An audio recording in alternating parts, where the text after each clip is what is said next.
We're live! Yay! Hello, everyone. We are here today for the September 27th Indie Plus game night, where it's actually the afternoon. We're here for the first session, Games in the Bar, and we are going to play Remember Tomorrow, a game by Gregor Hutton, near-future role-playing, cyberpunk madness. My name is Brendan Conway, and I'm here to inform you that this game will follow the Indie Plus community standards.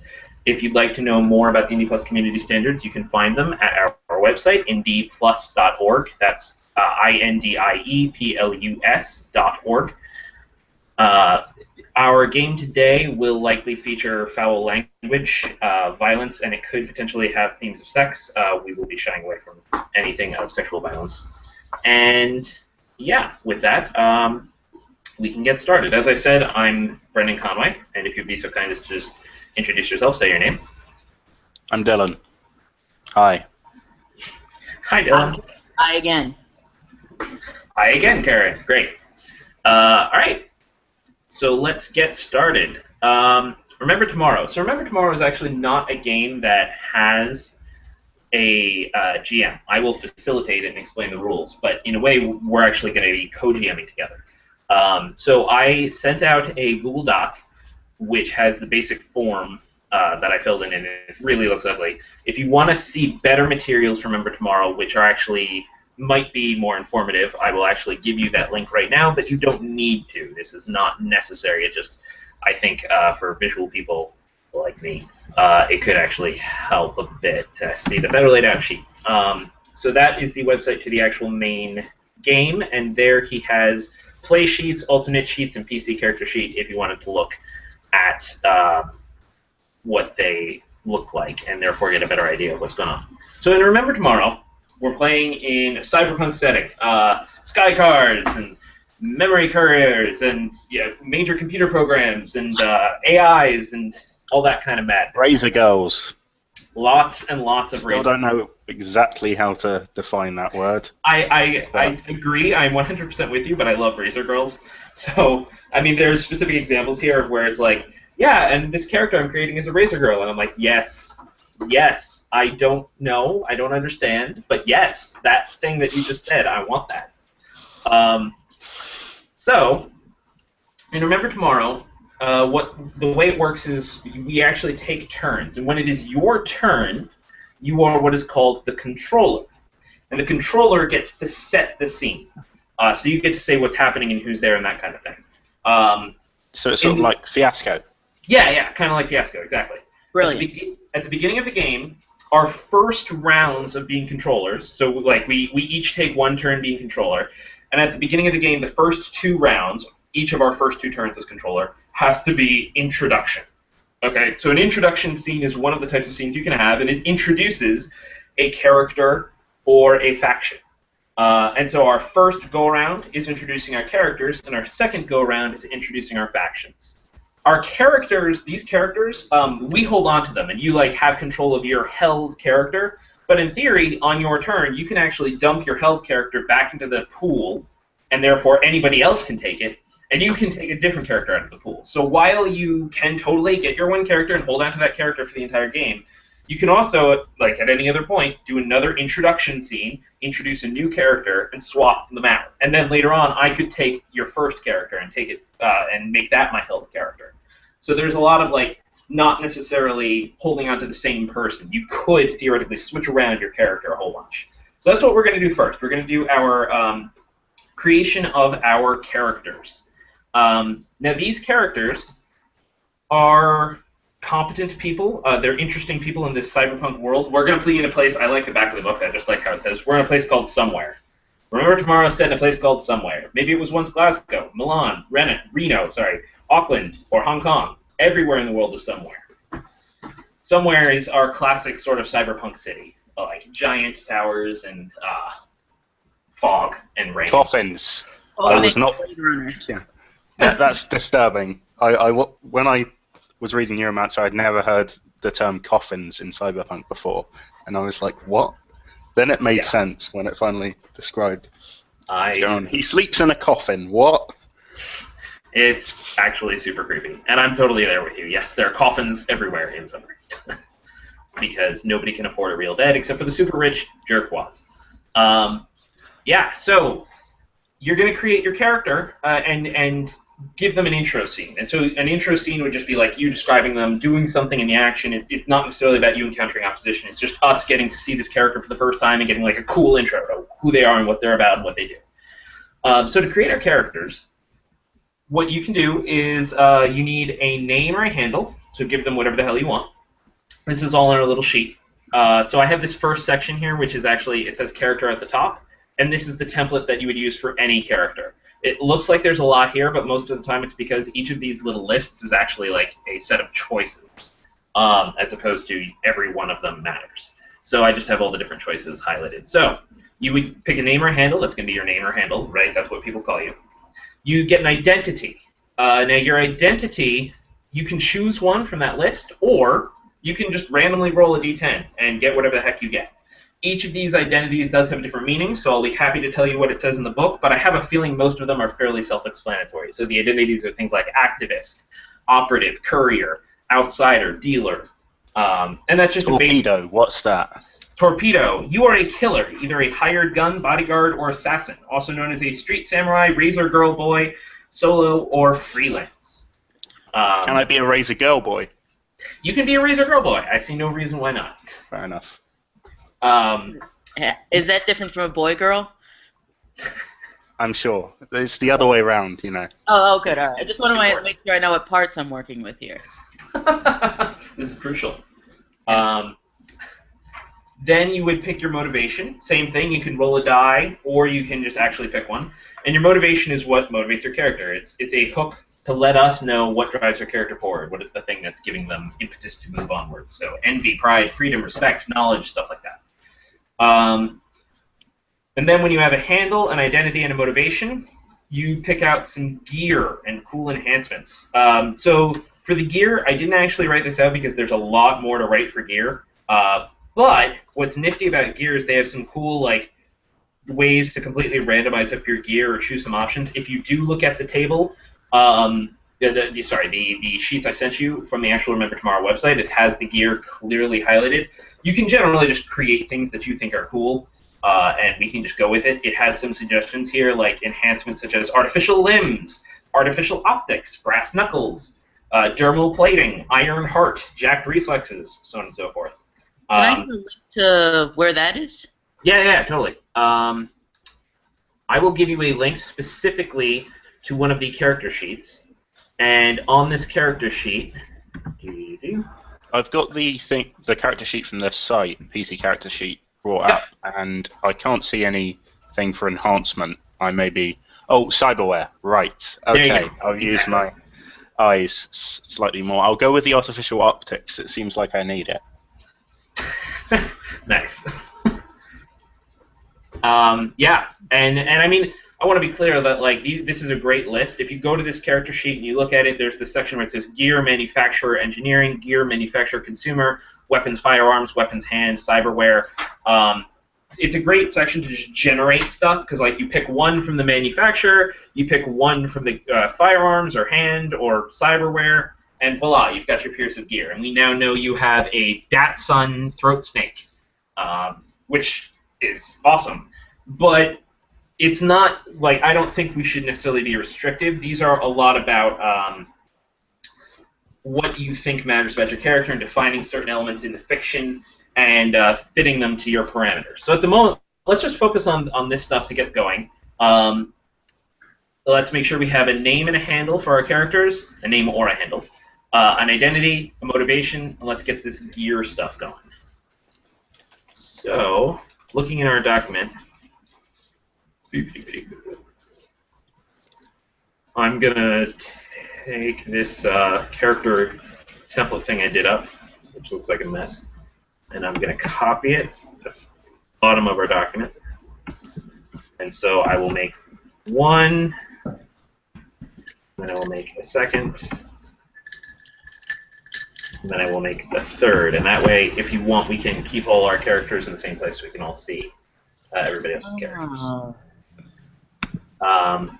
All right, so I will go ahead and take the one at the very bottom. I will take 11 to 12. Okay, so name or handle. Right. I'll take the one at the top. Great.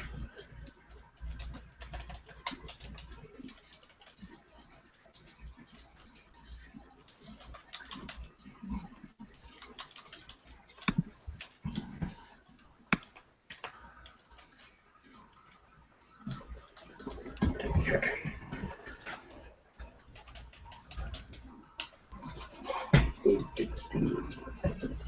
Right. Identity, motivation.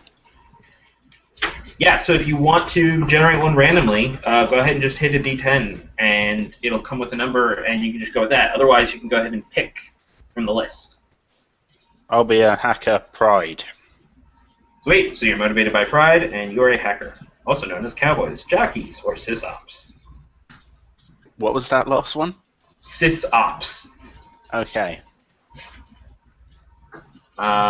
What do you think you want to do, Karen? Oh, identity outsider. Nice. You are outside society in some way, like a lost AI, dolls, or outcasts, also known as renegades, synthetics, boosters, or nomads. Yeah, that's awesome. Oh, and my motivation is revenge. Yes. Yes.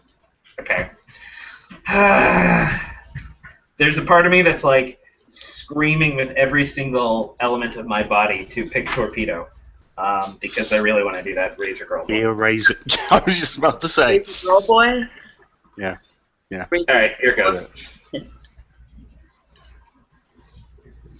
Okay, so my identity is Torpedo.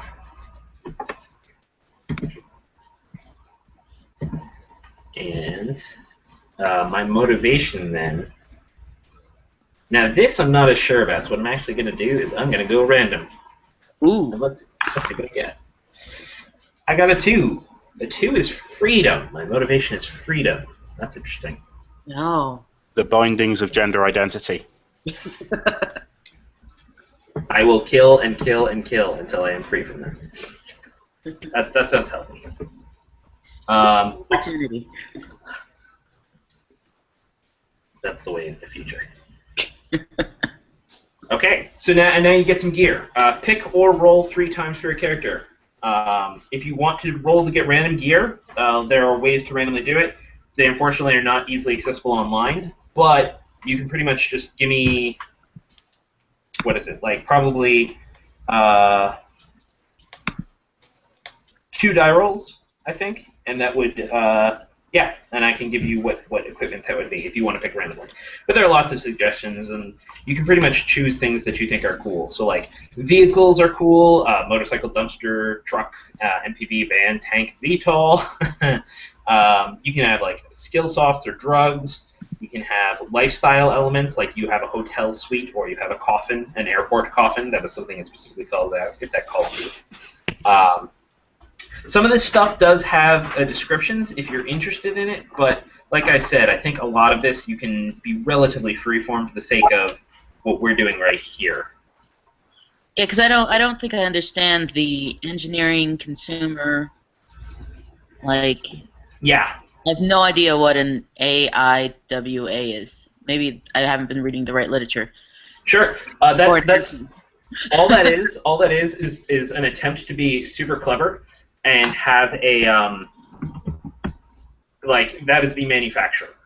That it means nothing. It means that AIWA is the company that made it. Brilliant. Okay, I just want to be a tinkerer, so I guess like the artificial optics and the jack senses. Totally. Oh, I probably want a couple artificial limbs to help me make things. Brilliant. I love it. Artificial optics, artificial limbs, and what was the other one? Probably jacked senses. I probably have things coming out of my ears, out of my eyes, out of my nose. I probably hacked myself. That's fantastic. Like. I like it. Yeah. Probably everything with my brain. Yeah. And the thing is that if you add to that the manufacturer, then it adds that cyberpunk element of, well, did you steal these, or do you owe the company for these, or... I'm a dumpster diver. Nice. Nice. You're using what you found. Yeah, and I'm probably a little crazy because I've upgraded everything but my brain, so I'm getting in way too much information, and my processor isn't good enough. I like it. Hold on 1 second.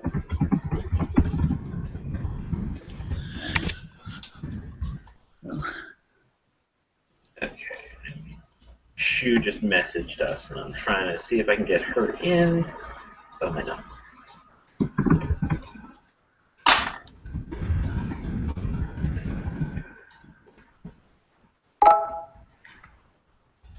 Okay. So let me see. So, I'm pretty sure this came up in Neuromancer, but it didn't quite clarify what was going on at all. What's a throat snake? Yeah, I knew that one was going to come up. This is It's actually like this thing with like a pyramid head on the top or something like that. This is totally yeah. It's something that has come up time and again that I've played this, and I feel like every time I have to look it up to try and figure out exactly what it is. The throat snake, I'm pretty sure, is supposed to be like a killing device that lives in your throat that erupts out of your throat and like jabs through somebody and murders the crap out of them. Then I think I misread it. Interesting. Throat snake. Here it is. A concealed semi-sentient cybernetic weapon recessed inside the character's throat kills brutally and messily using razor teeth. Right. Okay. So just screw the poison lipstick. Just stick a giant evil razor tooth snake down your throat. Yeah. Yeah. It's good for you. Of course. I think I won't go with that. When? Yeah. It's great for making cuisine. I am going to take, let's see. I want a Irma. Maybe an Irma. No, that's boring. I've gone with Pontiac artificial optics and an orange micro taser and baton. That's awesome. That's brilliant. Yeah, I like it. So Non-violence. I'm going to do that, yeah. Well, violence, just non-lethal violence. So right now I'm looking at an Irma throat snake. I actually randomly rolled the throat snake. Okay. I won't be going anywhere near your mouth. Just. No, we're lovely. It's fine. Seriously, just be cool. An Irma throat snake, an Asuna saloon. What the hell does a saloon mean in the context of a vehicle? You know what? I'm just gonna take something. All right. So I have an Irma. Wait, I said an Irma throat snake. I'm imagining like pulling up to a nightclub with a limo with like the swinging doors. Ooh, that's interesting. I kind of like that. Hey ladies, want to ride my stagecoach? The best stagecoach. It's my luxury saloon. Giddy up. Giddy up. I kind of like the idea of it being like a really nice limo, though, so I'm gonna go with that. I have an Asuna saloon where that refers to a limo. And yeah, totally. If we're gonna go with well, I already have a throat snake.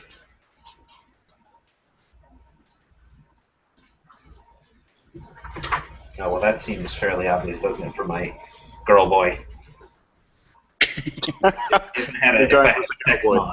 You are the perfect escort. Yeah, I feel like if I had a sex mod. Wow, I am the most horrifying killing machine ever. God. Yeah. But you're a gentle lover. Wow, I gotta do that, because now that's in my head. That character's not leaving. Alright, so I have a Gloucester sex mod. Alright, She's asking whether she's in the right hangout. Oh, probably not. Is she in this hangout? Shu, that's how you pronounce it, right? She is, yes. Oh, right, really? okay. Hey, so I'm You in are. the right hangout. You are indeed. You're Ah, indeed for Remember Tomorrow. okay, cool. Glad you can make it. Yeah, Which- thanks. Sorry it took so long. It was kind of hectic. No worries.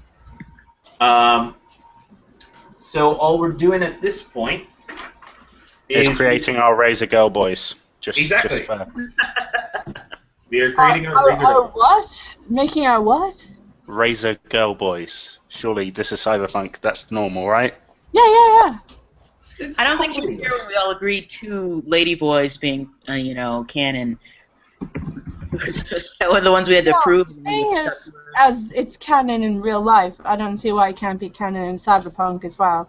Brilliant. Some of them are. Yeah. So what we're doing at this point is we're playing Remember Tomorrow, which is all about cyberpunk, relatively near future, I guess, but the crazy near future where we've got all kinds of like sci-fi technologies and cybernetics, and you can plug your brain into the computer and download your brain and that kind of stuff. Sweet. And we are creating characters. And so Remember Tomorrow doesn't actually have a GM. We each will start off in this first round by doing an It's introduction. like Fiasco. Yes. If you're exactly. familiar with Fiasco. Alright. Does it have the whole you can start but not finish and you can finish but not start kind of thing? I'm not sure I know to what you are referring, but that sounds Oh, really in intriguing. You Fiasco, in you can either Fiasco, start you- a scene or resolve a scene, but you can't do both. Oh no, that particular element of the rules does not Remember Tomorrow style, but it does have the element where when it is your turn, you will be creating the scene, and we take turns shifting that responsibility around. Yeah. Um, Okay, cool. So at the start of play, we each need a character, and that's what we are working on right now. So if you can access the here we go. Let me put a link to this in our chat. This is the place where we are putting all of our character information. Okay, I'm putting this in the chat. That should load up. Okay. Great. Can you access that, Jim? Yes. Awesome. So if you go, I put another template at the bottom of the page. If you go down to page something or other. Page something or other. Excellent. I'm super helpful. That's really what I'm good for. We can use it in Google Drive as well. If you can, please feel free to do that. I can't actually put it in the Google Drive in the Hangout for some ungodly reason. That's really weird. It is super weird, but it's something we've encountered before when we run from the Indie Plus account, so this is not totally surprising, actually. Yeah, so if you go ahead, go to the bottom on page 13, you've got character, and what you need for your character just to start is you want a name or a handle, which is what you go by, what people know you by. You want an identity, which you can choose one of those 10, activist, operative, courier, outsider, dealer, tech, hacker, torpedo, insider, worker. All of them have different meanings. They're generally self-explanatory. You can pick any one you like, or you can roll a d10 randomly and pick whatever you get. Same thing goes with motivation. This is what drives you. It's like a hook for us to figure out what connects your character, what keeps you moving, and be pride, freedom, respect, knowledge, revenge, lust, greed, power, or survival. Same thing. You can pick one or roll a d10, and whatever you get is interesting. And finally, you need 3 pieces of gear, which are just like the cool things you have. They can span the whole giant gamut, right? They can refer to the cyber tech you have. They can refer to the cool computer you have. They can refer to the cool gun you have, the cool car you have, the shitty car you have, the shitty gun you have, your really crappy home, stuff like that. Things you want to flag out. Yes, indeed. So let me know if you have So any. we just pick one from each list of 10. Yes, from the list of identities, you pick one. From the list of motivations, you pick one. And then for gear, what we've been doing. What about conditions? Don't worry about those right now. Okay. Alright. We'll get to them in a moment. So, type and motivation, we just pick one. Yeah, identity and motivation, you just go ahead and pick one. Yep. If I said type, it's identity. Fine. Basically the same thing. Okay.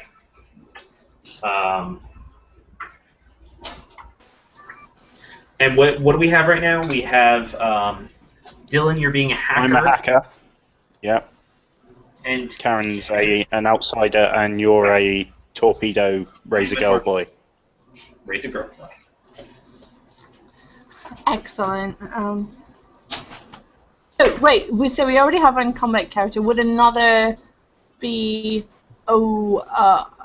redundant or be okay? No, it'd be just fine. Absolutely. If you want to be another torpedo, feel free to be a torpedo. That's not a problem. Motivation. What was that? A torpedo is a combat character. A torpedo is a killer, either a hired gun, bodyguard, or assassin, also known as a street samurai, razor girl, or boy, solo, or freelance. Ah, I see.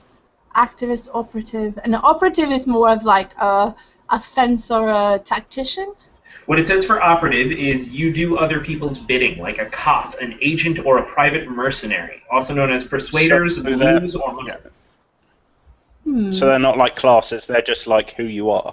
Yeah, what you can do within those isn't that restricted. Exactly. You could be a killing machine pretty much with a lot of these, but it's sort of what you do in your life, how you act. Couriers don't really get their money by killing people; they get their money by carrying packages. I kind of want to be like an extremely deadly bicycle courier. Go for it. I can see that. They kill people to get, because sometimes with their bike. With their bike. Yeah, with the bike. I've got like little tiny rocket launchers on it. Like it's got things it's an AI. It's an AI. It can talk. Right. And it's all like tricked out and shit. Okay. Yeah, I think that's perfect. All right, I'm thinking about this. Yeah, I was going to be like a steely-eyed mercenary, but I think I will step back from a pure combat thing to let our torpedo shine and do something else. I mean, if you wanted to be pure combat, go ahead, but I love the idea of being a badass courier. I think it's definitely great. Yeah. Just to let you know, the combatness of his torpedo razor girl boy is he has a killer snake down his throat. That's it. Apart from that, he has a car and a sex toy. Killer snake. So you just go blah and something like comes out and bites people to death. Yeah, it's like the description of a throat snake is a concealed semi-sentient cybernetic weapon recessed inside the character's throat. Kills brutally and messily using razor teeth. That is how I kill people. Okay. I am an assassin more than I am a killing machine. Well, then I guess I will be a steely-eyed mercenary turned bicycle courier. There you go. Or maybe I'll just be a drugged-up kid with a tricked-out bike.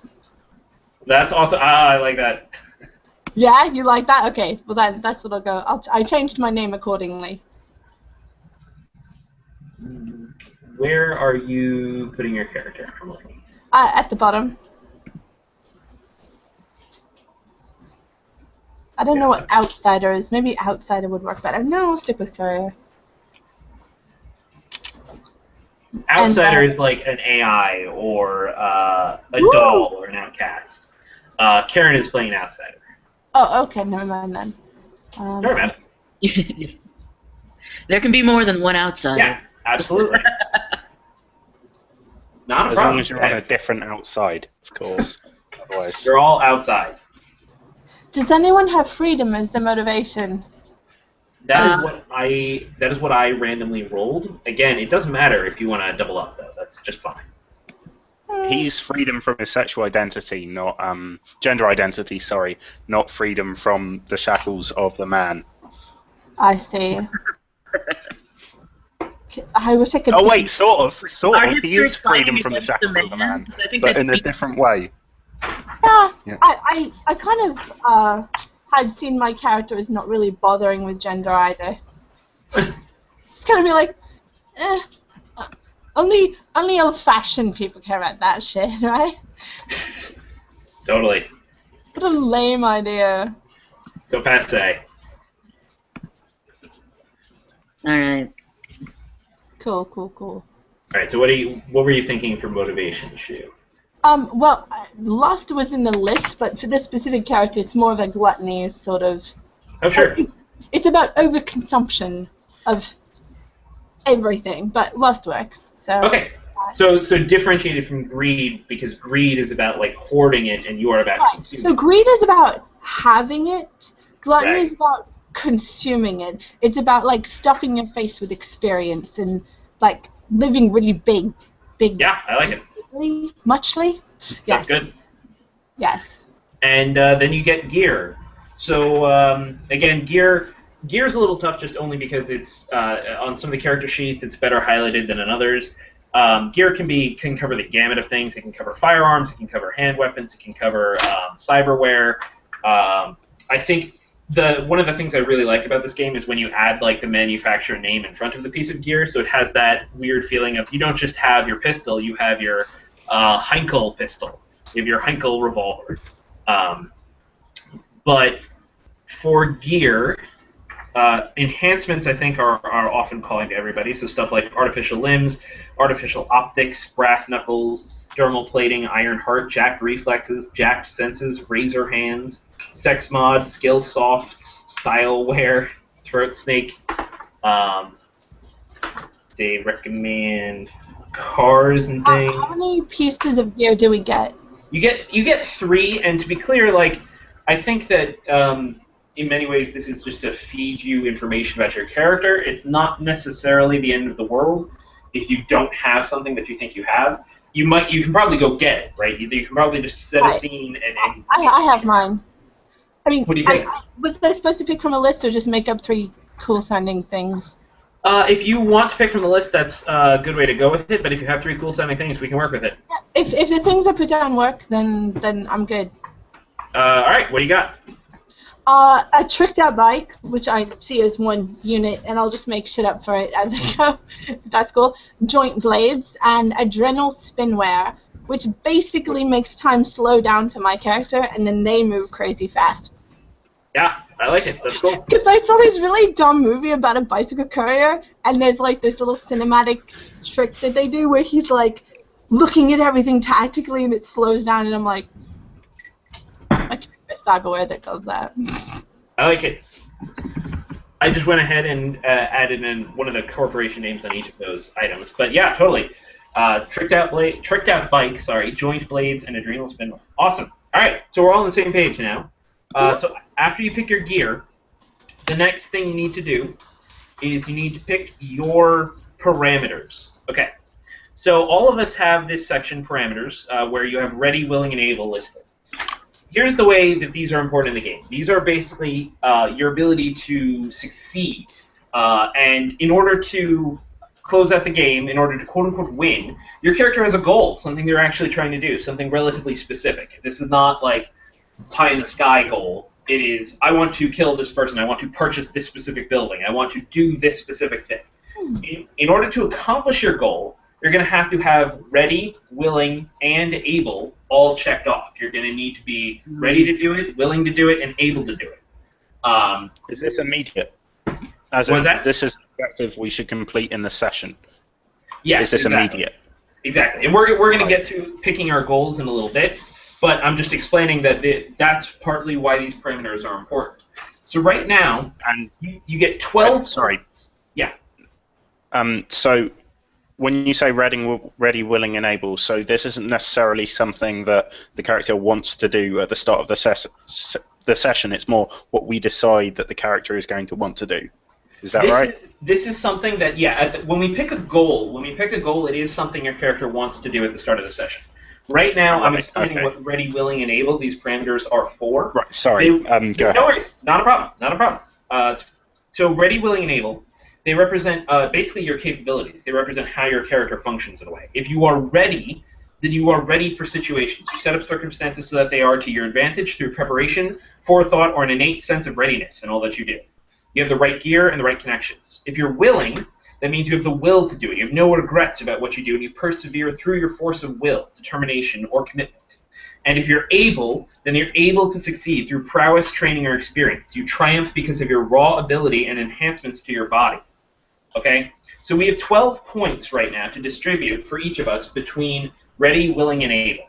You can't go higher than 8 in any of them, and you can't go lower than 1 in any of them, and you pretty much don't want to go to 1. You should start at the very least at 2. It is possible for these to get lowered, and if they ever get lowered to a 0, you're gone. So you don't really want to start right on the cusp of getting killed. So split up 12 points however you want, and the way it's going to work is when you roll a d10. Oh, sorry. When we get to a conflict in a scene, you're going to roll 3 10-sided dice, and you're going to assign each 10-sided dice to each of your parameters. And if it is equal to or under your parameter, you succeed. It counts as a success. And you want as many successes as you can get. So having 4, 4, and 4 across your 3 parameters means that no one of them is terribly likely to succeed, but also no one of them is terribly likely to fail. If you had like 8, 2, and 2, then you're practically always going to get a success on the 8, but you're very, very rarely going to get a success on the 2 and the 2. So that's the sort of decision you're making, is like, am I good at everything and not necessarily great at anything, or am I really, really able or really, really willing, or however you want to put it.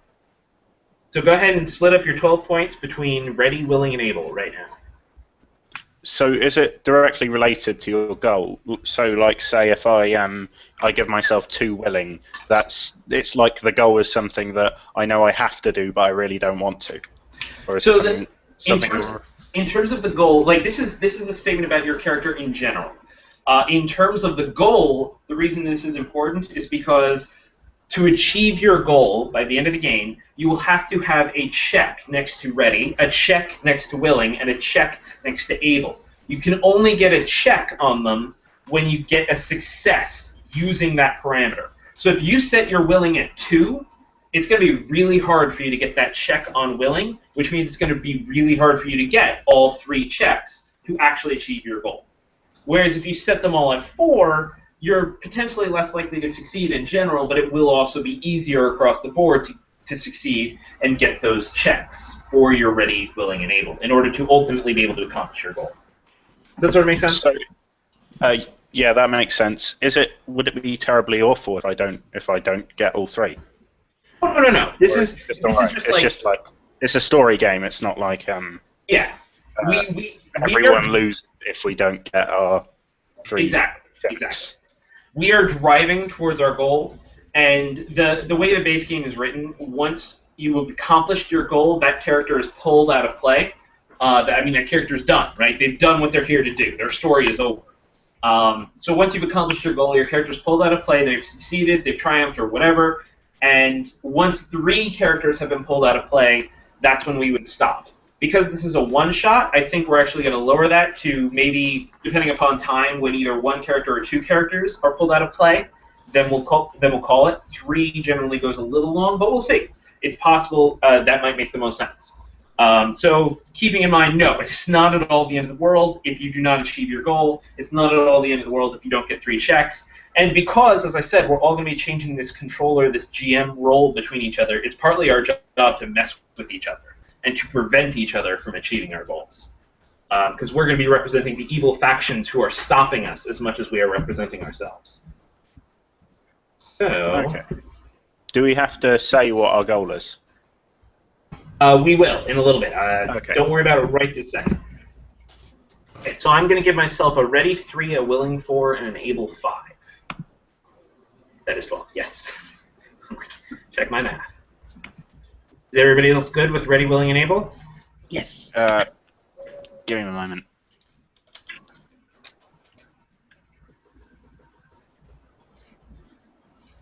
Looks like Tim Tam is good.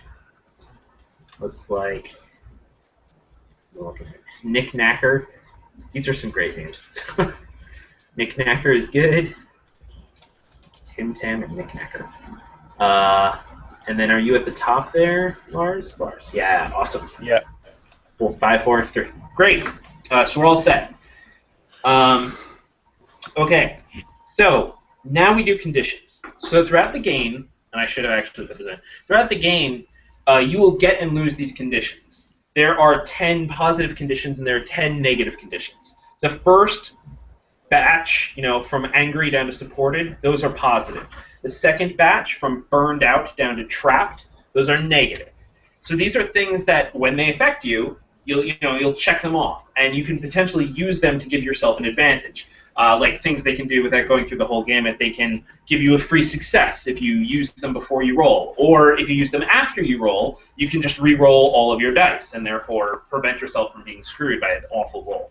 Those are for positive ones. For negative ones, the people you're rolling against can use them to mess with you, to make things harder for you or more problematic on you. And so they both represent, like, in the fiction, and they have this mechanical effect. So if you have angry, you're angry, right? And you want to be writing down in the condition. You don't just want to say angry. You want to say angry at blank. You want to make clear, like, what this anger actually is or what it actually means. You don't just want to say armed. You want to say armed with a Tech 9 rocket launcher, right? You want to say right, okay. Whatever it might be, right? Like, you just want to make sure that these conditions aren't just I'm supported. No, it should be like I'm supported by this organization or by this person or whatever it might be. So at the start of play, you get two conditions. You get a positive condition and you get a negative condition. If you want any more information about what these conditions mean, there is a description of them in the book, but for the most part, again, I think that these are relatively self-explanatory. You just also want to make sure you're saying exactly what it is for you in this context. So not just burned out on blank, or burned out by blank, or burned out because of blank. It's conditioned Mad Libs. Exactly. It's conditioned Mad Libs. All right. Yes. So go ahead and choose one positive, and that first batch is positive, and go ahead and choose one negative, and that second batch is negative. And this is one of the things where we can just roll 2 dice, right? If you want, you can go ahead and roll a d10, and a d10, yes, you could roll 2 d10 actually, and you'll just wind up with whatever you get. Do we erase the others or just set that apart somehow? Leave them there. If you have the condition, my suggestion is put an X in front of it, and then next to it, make sure you type out, like, so angry at the corporation that killed my mother or whatever, and then that'll be clear. That is the condition you have. And then when you would clear it, you would remove the X and you would remove the whole description. But this way you have the full list of conditions. So if ever you get a different condition or you want a different condition, you know what your options are. So I'm gonna...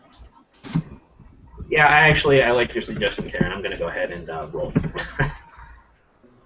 Because randomness is the bestest. Here we go. 2 dice. First one's positive. What did I get? Got a 5 and a 10.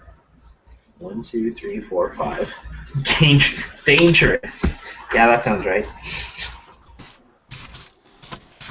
And trapped. Okay, that's interesting. And that fits with my freedom motivation, too. So, for dangerous, mine says you're living on the edge and no one knows what you're going to do. What makes you dangerous? Interesting.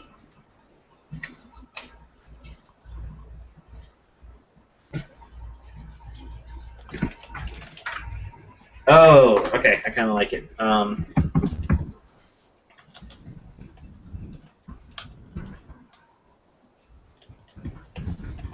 I picked mine, but I did them quickly enough and without much thought, so it feels kind of random. Sure. What did you pick? I have connected and hunted. Because I thought they were like kind of a perfect reflection of one another, connected Totally. and hunted. Like, Totally. people know who you are, people know who you are. So connected is who do you know that helps out, and you have a network of couriers and street folk. We know what's up, yo. Yeah, I'm totally there. That's awesome. I love it. And hunted, it says, is someone or something is after you. Might be deserved, might not. Who hunts you and why? Oh, I wrote down something for that too. Hunted for some lame-ass reason. It was a misunderstanding, okay? It was a misunderstanding, okay? No. What does it say for convinced? For convinced, it says, could be wrong, could be right, but it doesn't matter because you're convinced of what? Okay. So for hunted, I would just want to know who is hunting you. I think someone else should decide that for me. Oh, sure, totally. You stole someone's bike. Yes. Oh, I actually You kind stole of like this the idea prototype that super my bike. character isn't quite sure what they did because there are selections of Oh, things okay. someone could be mad at them for, and they're You not did really. steal someone's bike, but you don't know. You don't know that that's why. I think there was a weekend that's a little fuzzy in the memory, and it could have been a number of things. I kind of like that. But see, trying to name which things they are would mean confessing to some of them, and that's Sure. not an option. So, but I do think it's someone powerful and with a lot of resources. Yeah. Because So what if you were hunted by like a crime boss? I'm trying to think of an animal name. So we well, could just say, like, actually, I like the idea that I have a package that's important and dangerous, and I don't know it. oh, sure, that's good And they too. wanted me to give it over, and I was like, no, and I kind of forgot about it, and they're like, and so like I don't even realize that they're hunting me because they want that thing.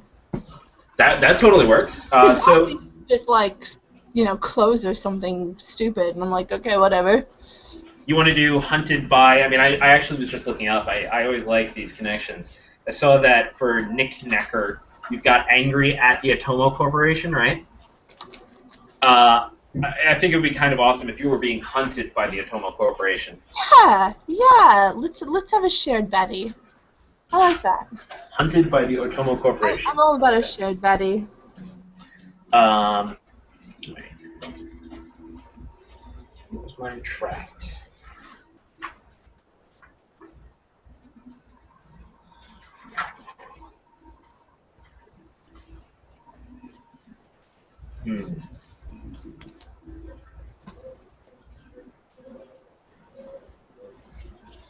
Actually, those don't.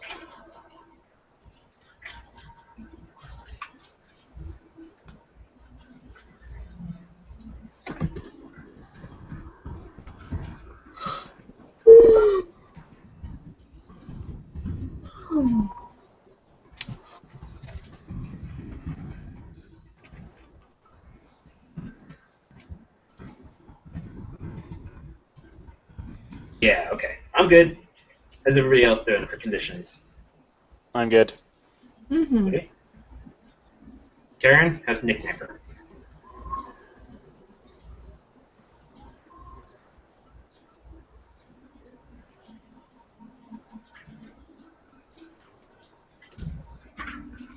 Karen, you still with us?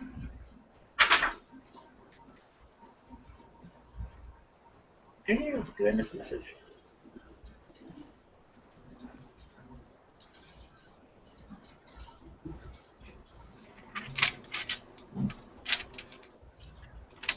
I'm looking at a picture of a Chewbacca robot spider. That was amazing. That picture made me so happy. I was just like, shit, yeah. Karen, are you good? Yes. Okay, sweet. So now let's pick our goals. Your goal is something that you want to achieve in the fiction. Goals are not instantly achievable, but they shouldn't be impossible.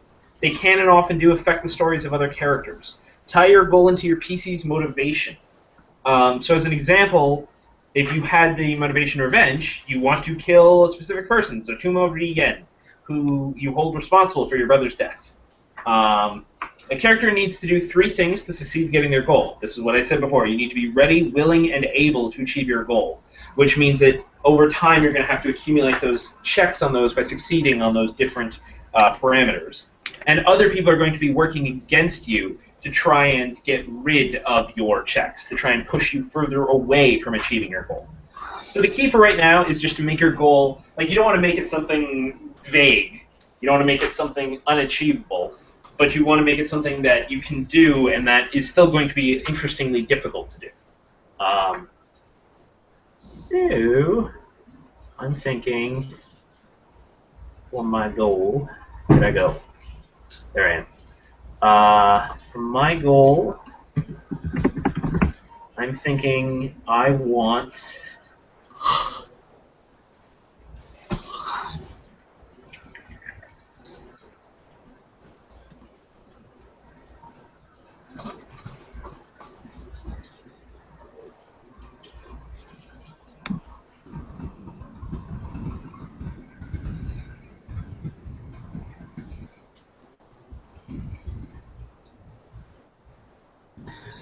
Yeah, that's good. Okay.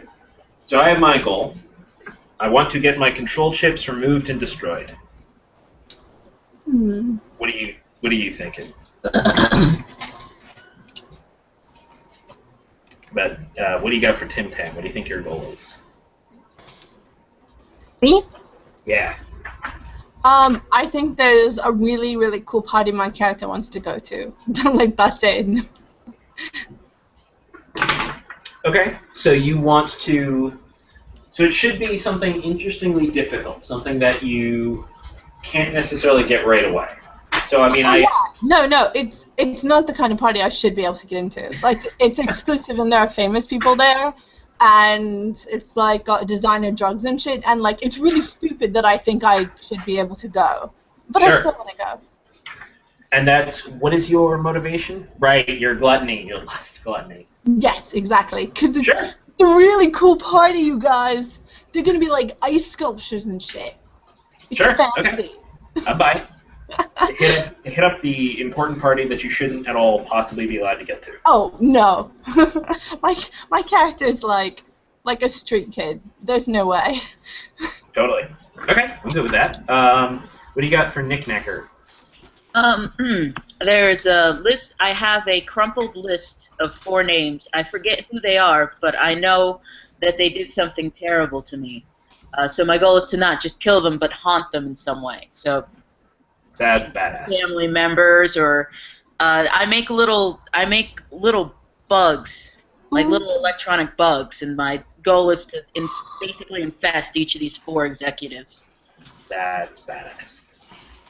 Oh, that's awesome. Okay. And what do you got for Lars?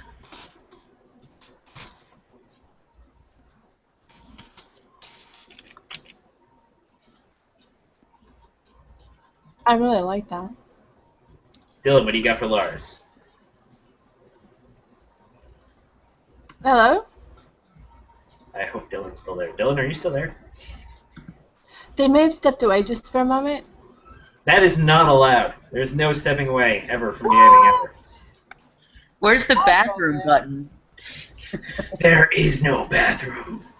Can you hear me now? Yes, we can hear you now. Oh. Marvellous. Okay, so, Loz. Loz got his eyes burnt out a while back, and his friends, while he was unconscious and half dead, his friends made a deal to have his eyes replaced with some shady characters, and Dylan was like, alright, and he sorted everything out, and then he started getting really weird sensory dysphoria, where he'd like feel things and smell things and stuff like that weren't there. And he started to think, maybe his eyes belong to someone and they're still alive. And he wants to find out who this person is, basically. And maybe stop the sensory dysphoria, because it's like really disorienting and haunting that he, can feel things that aren't there and phantom pains and. I like that. And someone got their eyes taken out while they were still alive and given to him. They were cybernetic eyes as well, but they got their eyes. Also, they're medical grade, so he has a tendency to think that this person might not be a horrible person because they're like medical grade optics. So they're probably like a doctor or something like that. Now, your motivation is pride, right? Yeah. My character likes to think that in this cyberpunk dystopia, he's a relatively good person. Ah, okay, I get it. Okay, so the pride is in I need to find whose eyes these are because I need to be a good person and prove it. Okay. Well, yeah, it's like an make honor. everything right. Yes, I like it. I love it that you guys all have these really interesting, deep, fascinating characters, and then my character's just like really shallow. which is wonderful. What? It's running the gamut. It's perfect. I guess I can see that. Okay, so here's what we'll do now. We just want to do quick intro scenes for the characters, and then we'll do our factions, and then we're off. So for your intro scene, this is one of the types of scenes that you can do when it is your turn. For the first 2 rounds, for each of our first 2 turns, we have to do intro scenes. So the first time we're introducing our PCs, and for the second time we're introducing the factions. So when you do an introduction scene, you put the character in the story or the faction in the story, describe where they are and what they're doing, put them in motion, role-playing out the scene or narrating the events. And then you get to make an unimposed roll for improvement. So I'll show you what that looks like. I'll do the first scene. And the point of these intro scenes is basically just to show us this thing and make sure we're all on the same page and we get to see this character for the first time. Intro scene. I'm scrolling up to my character. Yeah. Great. So, intro scene for Orchid, right?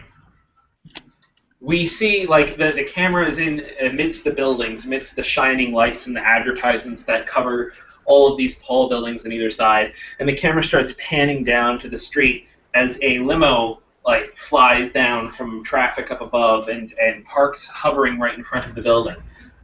The door on the back of the limo pops open, and a single foot wearing a high heel comes out of the car, followed by, like, just a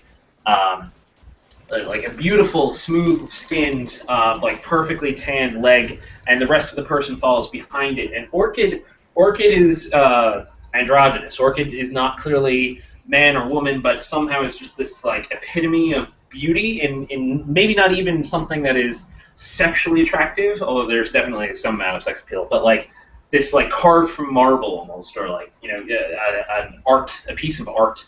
And so Orchid is wearing a dress and is wearing a fedora and comes out of the limo with a faint smile on their face and starts walking into this building. And a moment or two later, we cut to the camera where Orchid steps into a very dimly lit, dark room. And right across from Orchid is another figure who's not easy to see in the shadows. And they start talking to each other, and the figure is like, "Did you complete your contract?" And Orchid just nods and slides back a picture and other information on a whole set of documents. And the figure behind the table hands over a credit chip and then a new dossier of documents. But Orchid doesn't even look at them. And Orchid just stands up and says, "You know, I've truly always appreciated our time together. But I found something out on this last mission, and I think it changes our relationship." The figure behind the table says, "Well, what was that?" And Orchid says, "I figured out my own control codes." And as soon as she says that, the figure on the other side of the table immediately tries to get up and go for his gun, but Orchid is on him before he can even move. And she just presses her lips, or they just press their lips to the guy's mouth with just almost tenderness as the throat snake pours out of Orchid's throat into the man. He gurgles, and we see like blood trickling down along his throat. Oh, God. And then she pulls back, takes one look at the file he was about to present her, and then with that smirk still on their face, Orchid steps back into the elevator, comes out of the building, and gets into the limo, just as security guards are coming rushing out of the building. Okay, so that was my intro scene for Orchid. Do you know who Orchid used to work for? I mean, I'm going to be perfectly honest, I'm totally open for it to be a whole bunch of people. We're going to create factions in a minute, and so our factions, like, the factions are going to be the dark forces, right? Factions are universally opposed to all of the PCs. They're big and bad and nasty. So I could have been working for any of those factions. That's why I'm sort of holding off for the moment. But in the meantime, I will go ahead and do my advantage roll. So for an introduction scene, you can't check off ready, willing, or able. You can't actually make progress. You cannot make progress towards your goals. But you can improve yourself a little bit. And so this is a basic roll. This is what a roll looks like. I get to roll 3d10, and I'm looking for successes. And successes are when I compare them to my parameters. My parameters are a 3, a 4, and a 5. And right now, it doesn't actually matter which is where, because I can't check anything off anyway. So I have a 3 ready, a 4 willing, a 5 able, but it doesn't really matter. I have a 3, 4, and 5, so I would assign the 2 to the 3, and I would assign the 4 to the 4, but the 6 that I rolled, I can't assign anywhere. So So that means I have 2 successes. And with a success, you can spend it on a +1 to your parameter. You can bump a parameter up. Or you can add a new positive condition. Or you can remove a single negative condition. Or, as a final thing you can do, you can actually spend it on a parameter again if you remove a positive condition. So to go over those again, you can give +1 to a single parameter, you can get a new positive condition, you can get rid of a negative condition, or you can get a second +1 to a parameter if you also remove a positive condition. So for me, what I'm going to do is I'm actually going to go ahead and pump up ready, because I took that file from the guy I killed, and so I think that's actually going to help me out. So I'm pumping up my ready parameter, and I have 1 additional success, which I'm going to use to take... I'm thinking here. I might actually get rid of trapped, actually. Yeah, I'm going to get rid of my negative condition of trapped. They don't know how to control me anymore. They don't know my control codes anymore. So I am free from their control. So I'm getting rid of my negative condition of trapped. And then that's my interesting. So who'd like to go next? I can go. Go for it. So the scene opens on a dirty backlot behind a big corporation. There's piles and piles of trash and trash cans. And a door opens to the back of the building. Outside of that door becomes an overweight security guard that looks very nervous. He's seen some weird things and heard some weird noises on the security cam, and he got the short straw, so he has to go check it out. So he turns on all of the lights so that the garbage pile is now lit up, and he starts sifting through it to see what could have made the noise. And all of a sudden, he notices what looks to be like a discarded body. It doesn't have any legs, doesn't have any arms, and definitely looks dead, just lying in the pile. And he calls it in that someone dumped another dead body. This is not a rare occurrence in the garbage pit. And he's a little less scared now. So he goes up a little closer to the dead body to examine it. And of course, all of a sudden, the 2 eyes open, and what looked like pieces of trash on either side of him comes up and hugs the security guard. One of the limbs hugs him across his neck and tightens by clicks, click, click, click, until the guy can't breathe. And with very little struggle, he gives up his life. Now the creature emerges from the garbage pile and starts singing, "Knick-knack, paddywhack, knick-knack, paddywhack." And little itty-bitty creatures start emerging from the pile, each about the size of their hand. And none of them looking violent. They don't have guns. They're just little pieces of trash glued together that are rambling towards this creature. And he whispers something to them, and each one of them takes a little piece of the security guard and takes it off somewhere else, to the point where there's nothing left of the security guard except for a couple of rags and his weapons. And Knick-Knack slowly picks up the weapons and looks at them and starts to think of how to incorporate them into his new design. Shit. Well, that was terrifying. Yeah. Nightmare for the next 2 weeks. Yeah, that was amazing. I love that. Fantastic. All right, so that was Knick-Knack, right? Yes, Knick-Knack. Great. So what you would do now is same thing I did. You get a free roll unopposed. Nobody's rolling against you. So you just want to roll 3 10-sided dice, and you are looking for successes. All right, I got a 1, a 6, and a 5. Great. So what you would do is you would now assign those 3 dice to your parameters however you wanted. In other situations, you might assign them, like, quote-unquote suboptimally if it's important for you to get a success on something you don't have a success on yet. At the moment, you want to just get as many successes as you possibly can. Okay, so I have 3, 3, and 6 as my, or I have 3, 6, 3 as my parameters. Sorry, Great. we'll have to roll to beat the parameters, or To get a success, you have to roll under or equal to the parameter. You have to assign a die that is equal to or under the parameter for that to count as a success. Equal to or under. Yes. Okay.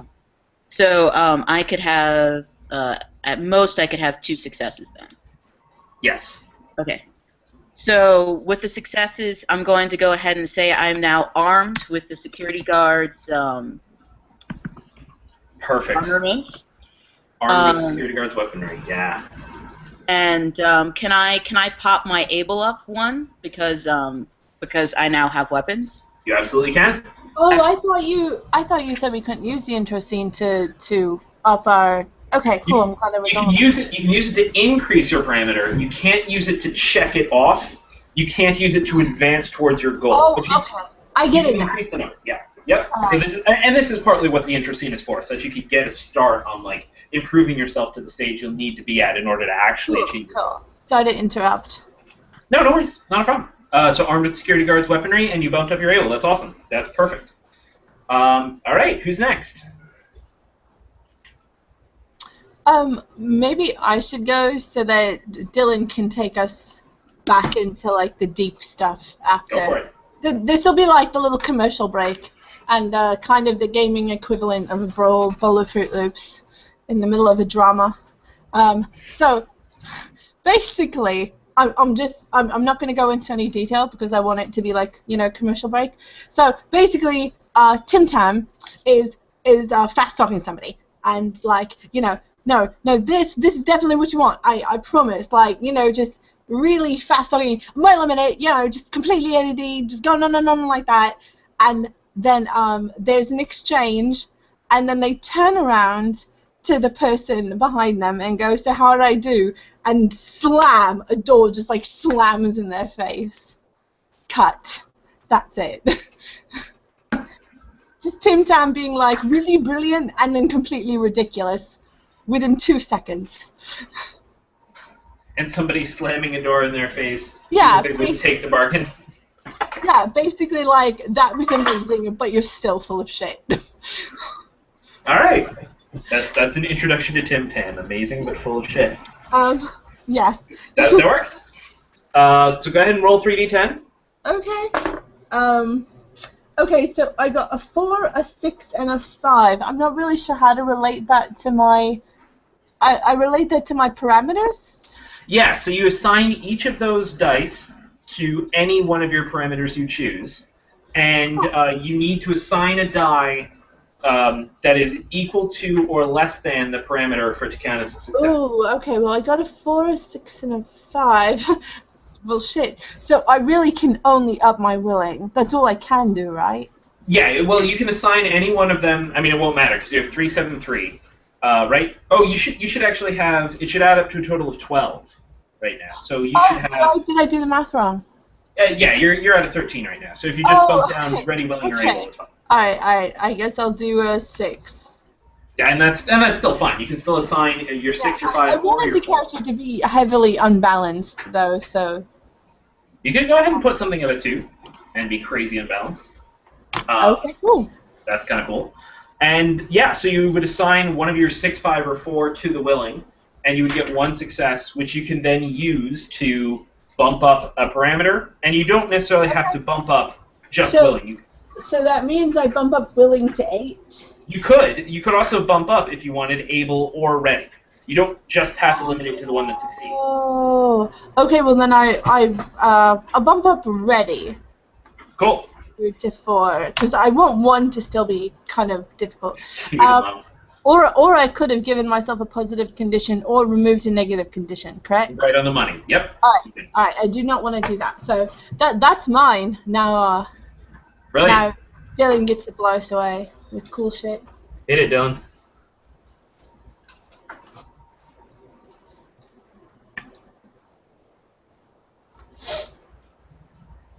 We can't hear you if you're speaking, Dylan. Yeah, we can't hear you, man. Can you hear me at all? No? Yeah. We can hear you now. Great. Yeah. Great. Okay.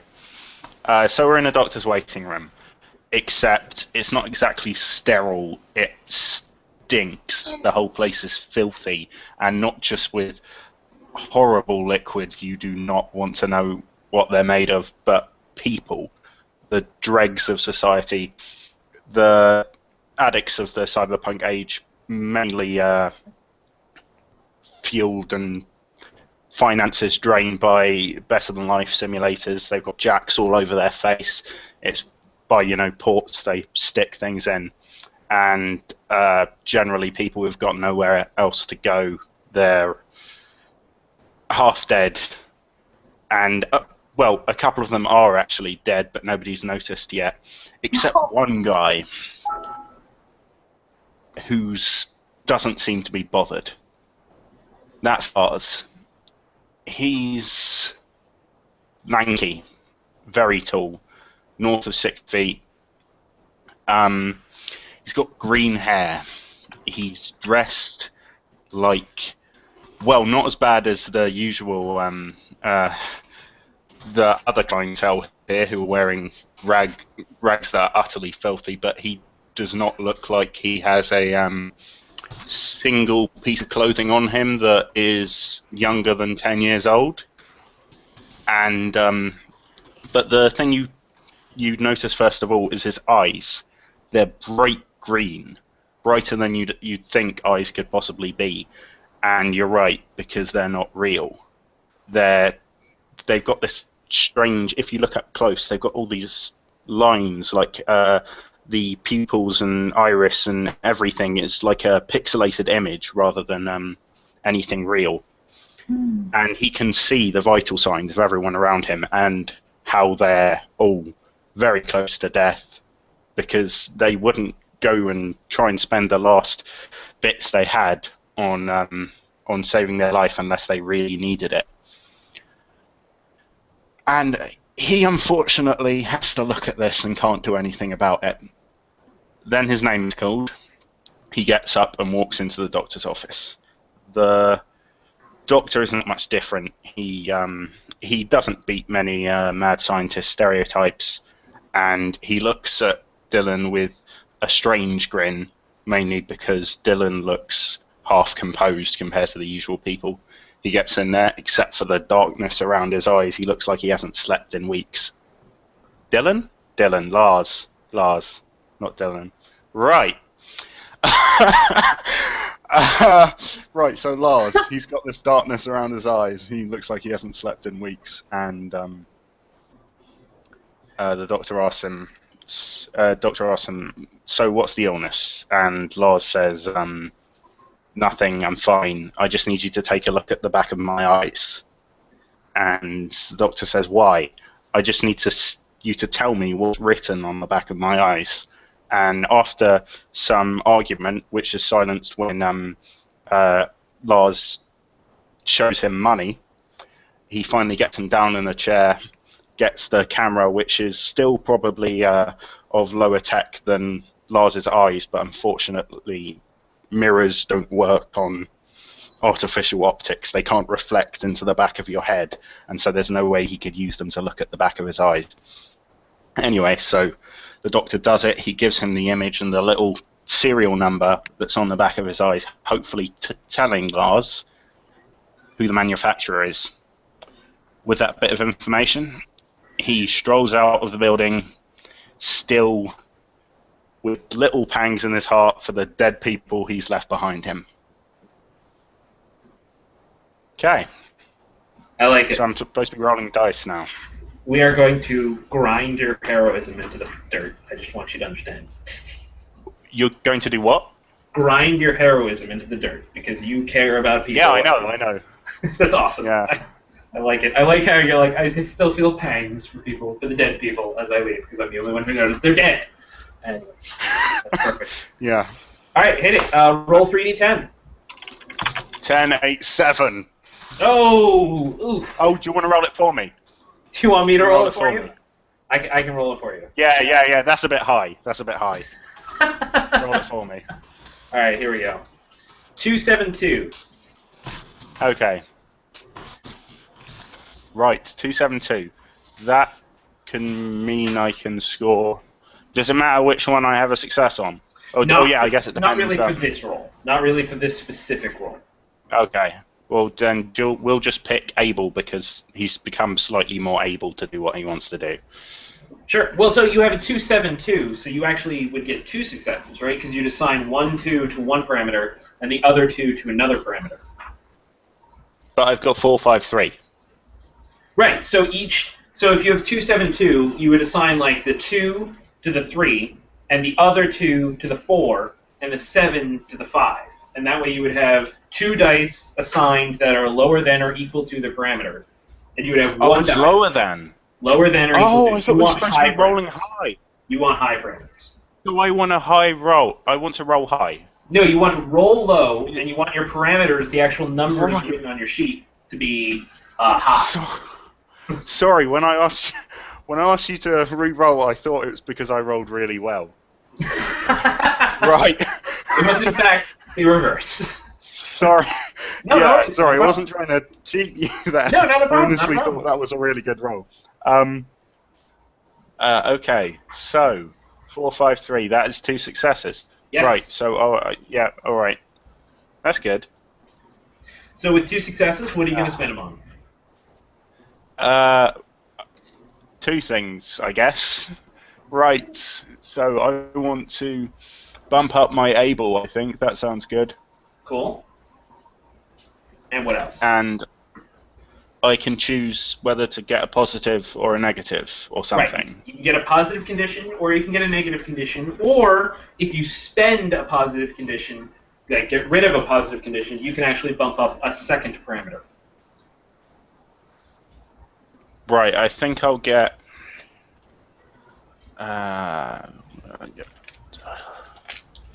So a positive condition. A quit? No, that's not right. Prepared. Let's go. All right. So prepared for. What he's going to do? He's going to find out who these eyes belong to. I guess. Well, and you said prepared specifically you found the information, right? You found out the manufacturer's name. Well. I found out the manufacturer and the serial number of the eyes. Yeah, but Right. now I need to go into their database and find out who's had these eyes, and I need to cross-reference it with other information I've got. So Sure. sort of, yeah. Well, so you're prepared to access their database. It sounds like. Yeah. Cool. All right, that works great. Okay, so that's the character intros. Now we have to just quickly make our factions. Factions are going to be a little bit simpler than player characters, especially as we've already gone through player characters, so we know sort of how it works. The factions are bad. The factions are opposed to all of the PCs, and the factions they may be the direct enemy of one or more, but they're always going to be, like, negative. They will never help us out, really, like, to directly achieve our goals. There's a thing you can do that means you will work with the faction and you'll get an advantage for it, but the disadvantage is you will make the faction more powerful, and powerful factions are dangerous for everybody. The factions are aiming to use the PCs to increase their own influence. So to create a faction, what we do is similar to choosing the identity before and motivation before. We choose a type and a motivation for the faction. And they get a positive condition and a negative condition. And they all start with influence of 4. So influence is the only parameter factions ever have, and influence counts as all their parameters. So if a faction rolled 3 dice, all of those dice are compared to influence. And they have no other parameters, which also means that if a faction's influence goes up by 1, it is the equivalent of us getting 3 different parameters going up by 1. So be aware that factions getting higher influence can be really bad. So the types of factions, we can determine this randomly, or you can pick one. We have artificial intelligence, we have corporations, we have entertainment industries, we have government, we have a group, which is like a banded group of people together tribally. We have an individual, who's like a lone operative, and that's like a Ronin. We have an industrialist or pharma, follow the money. Industry and medicine is big money. They'll wipe out anyone that messes with their plans. The police or the military. The upper class or the idle rich. And street scum or a gang. And you go ahead and pick a name for it. And like I said, you pick a motivation for it. The parameter is going to be influence 4. There's no choices there, and they start with 1 positive and 1 negative condition. And otherwise, we create these exactly the same as we would create our characters. If I wanted to create a faction within, because I don't like Otomo Corporation seems so huge. Sure. If I wanted to create like a society within that, like the 4 people who are on my list, would that still be a corporation or more of a group? I think it sort of depends how you define it, right? Like if you said the Otomo Corporation, or if you said it was like a particular division of Otomo, I could see that. If you wanted to say it was a group, and that group is maybe like these 4 high-level executives who specifically band it together, then that I could see being a group. And that could also be specifically like maybe they created a group outside of Otomo that they call like their, I don't know, Society for the Betterment of Humanity. Got it. All right. AKA bullshit. I think that's what I'm going to just AKA BS, and then we can figure out what the acronym means. There you go. That sounds about right. Alright, so the faction thing I put on the very bottom of our document. That's where the actual layout is.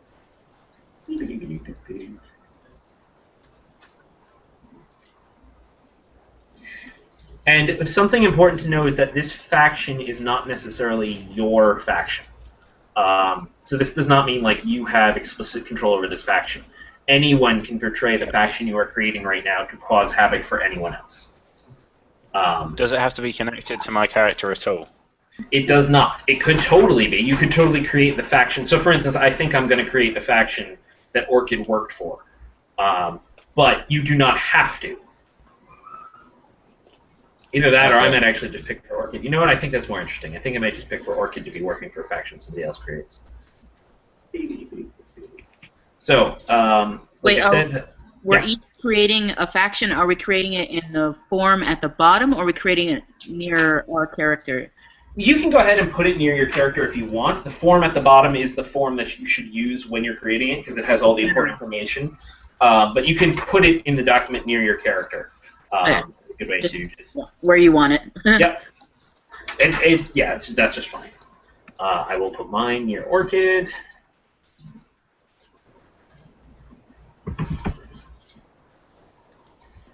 And right.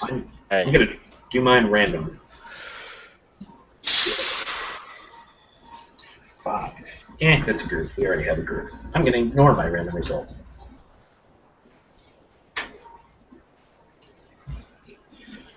Interesting.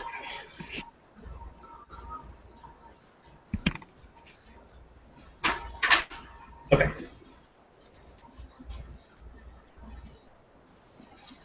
So, Ronin, can you repeat that? Ronin is also individual, a lone operative working for themselves. And the idea, keeping in mind, faction doesn't necessarily refer to them being a whole faction of people. It's just the term we use to represent their opposition, right? So this is like the big bad guy who's hunting down people in the movie, or this is a terrible nightmare. Terminator. Yes, exactly. That would be like a Ronin. Or anything else that you want to term it. Like it could just be a hacker. It doesn't have to be hunting us down and killing us, but hunting us down and killing us is a pretty good, solid Ronin.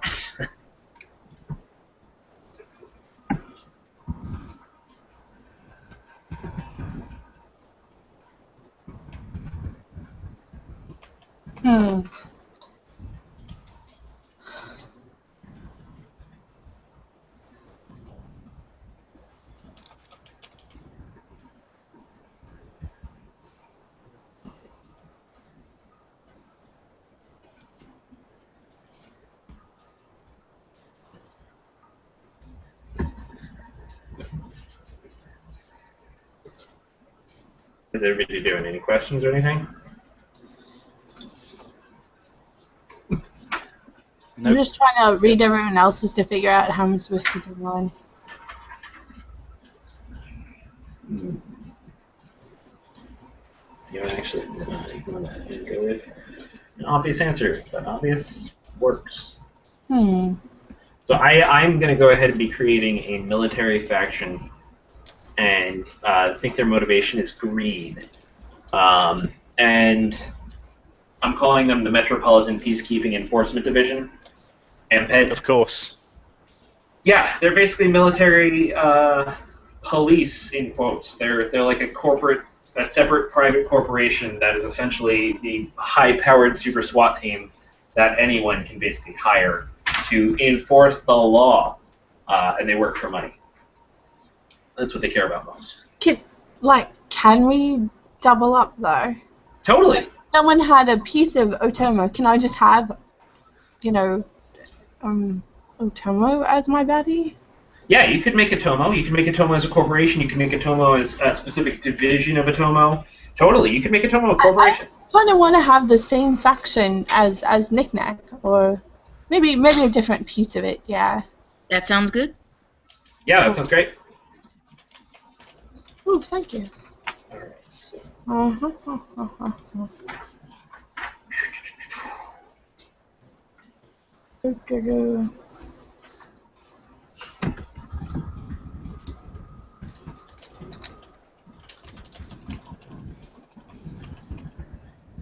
What? Son? I broke apart. How'd I do that?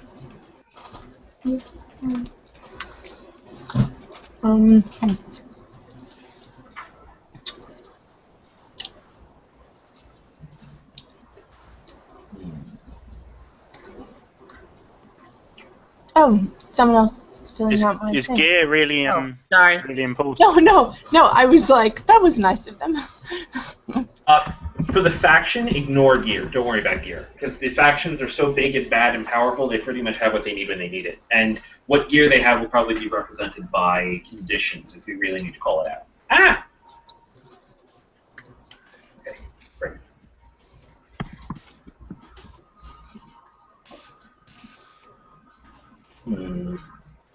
I need to bookmark where mine is. I'm just like, I might end up just highlighting the whole thing to make it easy. Sure, that sounds fine.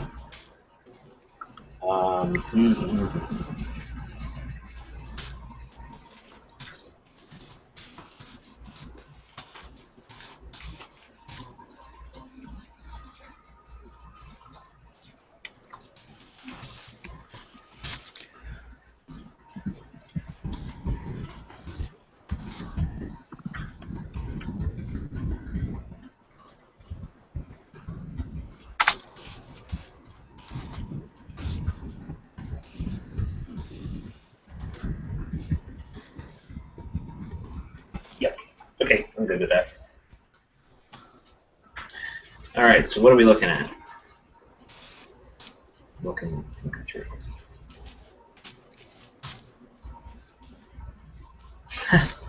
White, who is angry at the men who stole his eyes and impaired by his lack of eyes.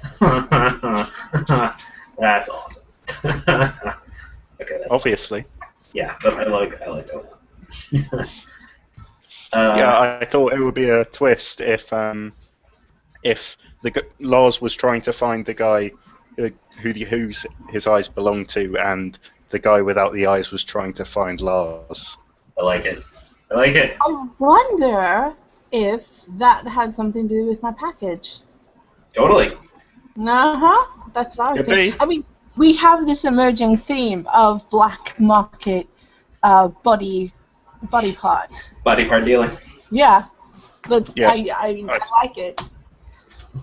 Okay, so then we have Bacchus, the secret society within the Otomo Corporation. That's cool. There's a group motivated by power, totally. Hunted by an unknown terrorist. That's cool. That's me. Let's be clear. That is the crazy person with the junk bug monsters that ate a security guard. Yeah, I don't want to be friends with that person, frankly. No offense. But I'm not not sure. I don't want to be friends with you either. Yeah, I'm not sure any of us make great pals. no, I don't probably know. not. Life seems like My fun. character's really mopey. I'm an awesome friend as long as you don't show up on time. Come on. Yukio. That's cool. I think I've seen her character in K-Town a couple of times. Oh, maybe. I get around. No, that's my baddie. Yukio is my baddie. Is Yukio a single person? Maybe. Okay, Yukio is usually an entity. Mm-hmm. Usually. But, you know. I also added a picture of my character.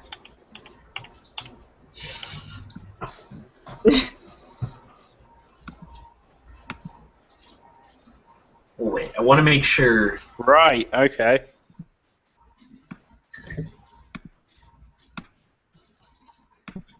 Oh, right, I forgot to delete that. Not a problem. That's it. So Yukio is a group. I think Yukio is a single entity with multiple physical forms. Oh, so Yukio is an artificial intelligence? Maybe? That's one of the faction types. Maybe. I totally think that's good. Yeah, I don't know. I think that's great. I think artificial intelligence is Or, one of the or faction maybe they're just a top assassin laying in a tank somewhere, able to shift their consciousness into different bodies.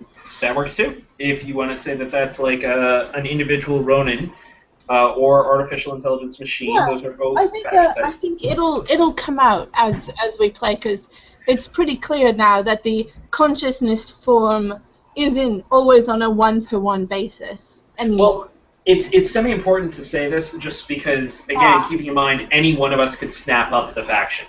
So we all want to be on the same page about exactly what this is. I think there's something wiggly there, but I'm not particularly interested in nailing it down myself. If somebody else wants to develop that, that's cool with me. Okay. But I do think there's at least some measure of human intelligence there, even if it's severely augmented. Well, Or and what talking is the... like Pandora type situation, or Maybe? Yeah, I mean, I kind of like that. what was that bad Bruce Willis movie? Surrogates? S. S. At that movie, yes. And we need to know, is the motivation for Yukio power? Well, I mean, the real enemy is the Otemo Corporation, or Bacchus, rather. This is just the person who's deployed to deal with me specifically. Sure. So is their so does that mean that their motivation I think is... this is their first pass, go deal with this thing. Like, obviously, if I turned out to be clever or had enough resources to give them significant trouble, then I would start finding all my accounts closed, start finding myself wanted by the police, all that. But this is Sure. their just like, go kill this kid. Sure.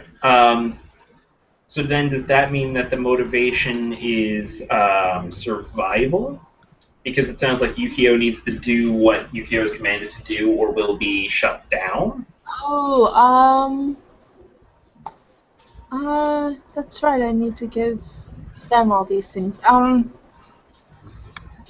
I think it's actually, now I have to look at the list of motivations again. Yeah, and that's why I was asking about type, yeah. Okay, I need to find an unfilled out character with the faction stuff, if you want to look at the faction stuff, it's at the okay, very... I see it now. No, I think it's pride. It's pride, okay. Oh, yeah, definitely. Definitely. Yukio is a professional through and through. That sounds good to me. I'm going to say AI/Ronin. Yeah. Military, And I think Ronin fits. Okay, What cool. you were saying. Then I'm cool with that. Well, except that the word means someone who doesn't work for someone anymore, and they obviously do. So I guess that wouldn't actually. Oh fit. yeah, that's true. Individual Ronin, it says a lone operative working for themselves. That's a good point. Yeah, no, definitely doesn't fit. Gang. I don't know. I think corporation. Corporation works. Yeah, corporation. Or AI. Yeah. Corporation. No, I like corporation because this is just the arm of a larger group. Sure. Okay, and you need to pick a positive and a negative condition. Yep. Okay. Dangerous, obviously, and lost. Ooh, I like Lost. Yeah. Interesting. On impulse, you know. And so dangerous, I'm reading what it says, you're living on the edge and no one knows what you're going to do. What makes you dangerous? So what makes them dangerous?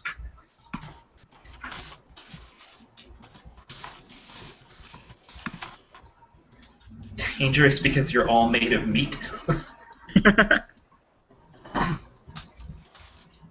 And lost, literally lost, or just losing your way. This puts you at a disadvantage. How and why is this so? How's that? Lost, this place is too bright, too loud. That could work. The idea is that their senses are so finely honed that chaos is like overstimulating. That actually in some ways sounds like that's impaired, where impaired is either drunk, drugged, poorly resourced, or just low on morale. What's your impairment? Oh, okay, well, which do you think is more interesting? Because Lost... I love your description. I love the idea that like they don't actually cope well with the current environment. It's too much sensory input. Because I was thinking about what kind of assassin a corporation like that would create. And they would create someone who was just had insane senses, and they wouldn't necessarily think of like, what would a busy marketplace do to someone like that? They wouldn't consider that. Totally. You know, they'd run them through all sorts of sterile obstacle courses and... Yeah, it's like in Wind Up Girl, how her pores are too small, so she has to eat ice in order to stay alive. Like there's that. I don't know what that is, but I like that. Yeah. It was a dark You one. think Impaired is better than Lost? Yeah, I think that captures what you're saying. Yeah. I was just saying this character is like in a market somewhere going, what the hell? What am I doing? But maybe that can come up later. Yeah, that could. They can still take Lost. They can still get totally lost. All right, so now we're going to run through and we're going to do the same sort of introduction scene, but for the faction this time. So it's essentially just a quick setup scene to introduce us, make sure that we understand who this faction is, and when you roll for a faction, successes can be spent on adding new positive conditions or removing negative conditions. You can't increase influence through this roll for the introduction. Okay. Mm-hmm. So if I'm gonna follow through the order of how we did it last time. I wrote it down. So I will go first, and I will introduce the MPEDs.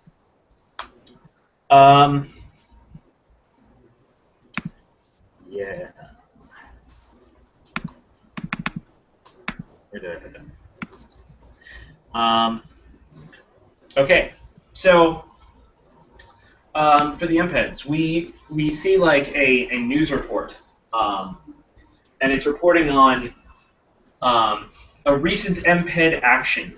The Metropolitan Peacekeeping Enforcement Division, and the newscaster, you know, she's got little things in her head. She's like receiving information as she's speaking and pointing to graphics around the screen. Recently undertook a major action on behalf of the government, the Government Law Enforcement Division. And as it turned out, the action actually involved them undertaking illegal action, which ultimately resulted in not only the revocation of that contract, but also severe damages being leveled against the Metropolitan Peacekeeping Enforcement Division, thereby bringing them rather low in their stock. As you'll see, their stock prices have gone down significantly since this incident. And then we zoom out from the news report, and we see like the leader of the Metropolitan Peacekeeping Enforcement Division, who I'm going to name... Colonel Nygaard. Yeah. So Colonel Nygaard. Have you seen Fargo? I have not actually. I feel like that is a huge gap in my movie education. But Right, because the protagonist's last name is Nygaard. oh really? I didn't know that. That's kind of funny. By the way, I'm talking about the TV series, not the movie. Although they're both. The new one. I should watch that. That has a whole bunch of people out. Anyway, so we zoom out to Colonel Nygaard, and Nygaard is like looking really pissed, and he's this bald-headed guy. He's got one eye patch though, that with like a graphic on it that moves, and he actually doesn't show any visible signs of cybernetic equipment, and he like slams one armored fist onto the table. And he's like, "Damn it! I cannot believe that those fuckers trapped us like this.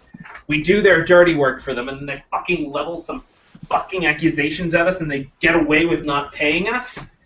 And one of the little other guys at the table, one of the other officers, is like, "Sir, unfortunately, as much as I appreciate your rage, it doesn't really matter.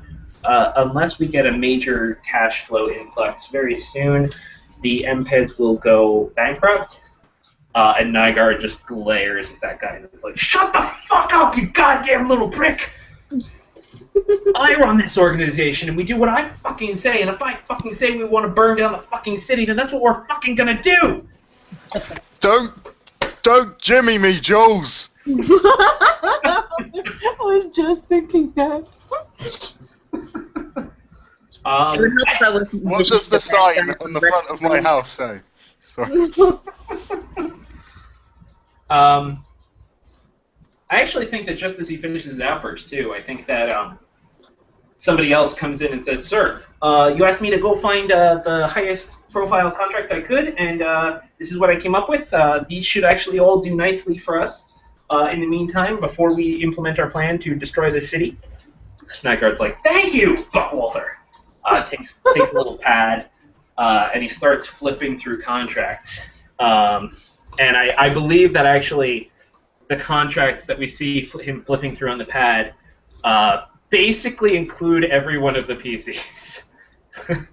He flips through one and we see a picture of Lars, and then he flips past and we see a picture, well, probably not a picture of Nick Nagger. We see like a description of a bomber or a terrorist who's been causing problems for the Atomo Corporation. We flip through and we see the exact picture of Tim Tam that you have provided for us in this document. And we flip that picture. And they flip through and they see a picture of Orchid exiting a limo. And then he's like, "Brilliant! Absolutely fucking brilliant." Yeah, so that'll be the intro scene. So I will go ahead and roll to see what they get to do for bad things. Here we go. Okay, so they only got one success, because I got a 10, a 1, and a 5, and that means they can either remove their negative condition or they can take a positive condition. I'm not going to remove their negative, because their negative is that they have no money, which I really like. I want to keep them destitute, because I find that funny. I'm going to give them, however, let's see. I'm going to give them prepared, because they are prepared with dossier information on each of their potential targets, aka the PCs. They are prepared. Okay. Yeah. So I'm done. That's them. And so next up is Karen. Okay. Now, their motivation, greed, the greed is to take over the city for money or just for power? Or their greed is they're all about money. They long for money, they crave money, they want money, and they recently got screwed out of a huge payday by the city. What I was trying to imply was that, like, the city hired them to do some work, and they did the work, and then the city was like, "Oh, but you actually broke the law, so we're not going to pay you, and we're also going to levy this fine on you." And it like near bankrupted them. Okay. All right.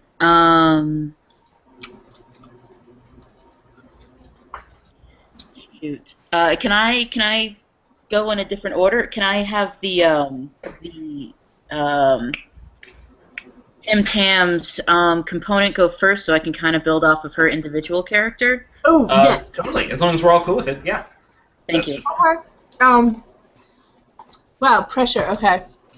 No, if I feel like I have to make it really cool and not stupid and ridiculous. No, that's cool. Any specific idea that you want me to put in? No. Yeah, I'm just trying to think, like, if they have a hitman that's out that's doing stuff, I kind of want to know. My idea was that they would be talking about the hitman that they're sending after the terrorist. So I was looking to get a little bit more information on what appears to be the hitman or the AI, or because your character is building off.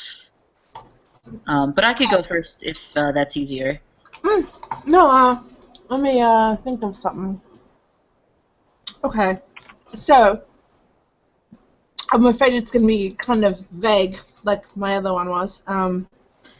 It's just going to be Yukio is entering an office and sits down at the chair, and they're like extremely professional looking, not a hair out of place. Like French cuffs on a tailored suit, and it's like a charcoal twill. So it's like extremely professional. Everything just like polished and perfect. And the two have a conversation, and they're talking mostly about money. Like, I want you to move this money here. I want you to cut off this person's accounts. And just one time, the poor guy, like banker or whatever, is like, "Why am I doing all this?"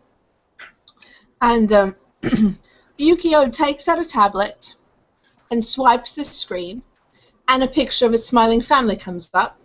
Swipes the screen again, it goes away, they put away the tablet. And without another word, the man fills out the paperwork and says, "I'll have it all taken care of." And actually thanks them. Like, thanks for coming to see me. I did okay, right? And she stands and she says, "You did okay." And just, excuse me, and just leaves the office. And they have the time in binary set into their hand, so they kind of look at it, which is kind of traditional, you know, instead of just having like it in the eyes. The fact that they actually said, "I like the idea of wristwatches. Put the time on my hand." So they look at their hand, which of course has like a little readout under the skin, and then go to the next place, which turns out is, I think, like a grisly murder. And when they leave the room, they are just as clean and polished as before. Okay. So I hope that gave you what I you think wanted. that's cool. Yeah. Mm-hmm. All right, awesome. So go ahead and roll 3d10 for Yukio. Okay.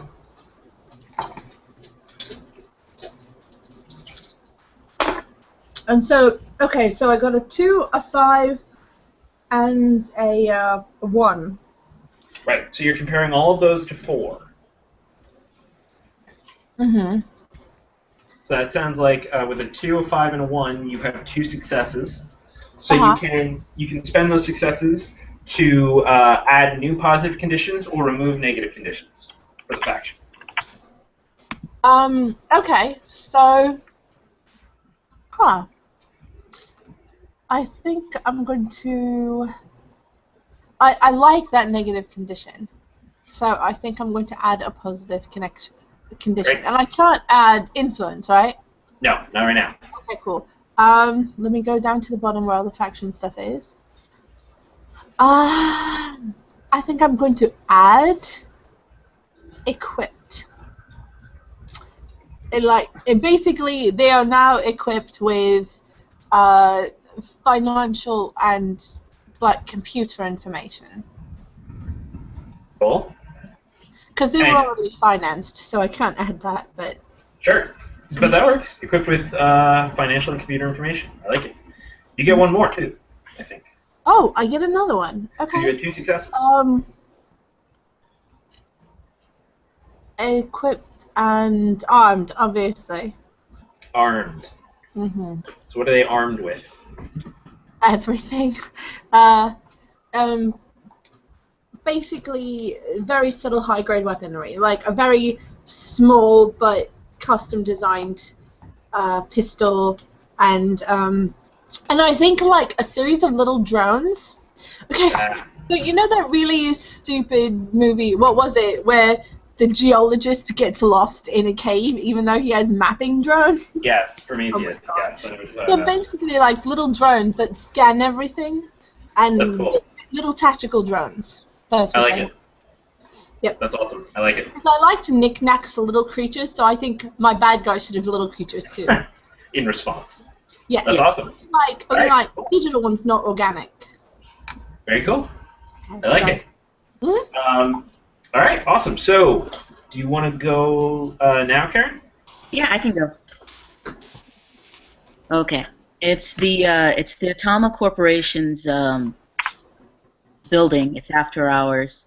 We're on a floor that normally. I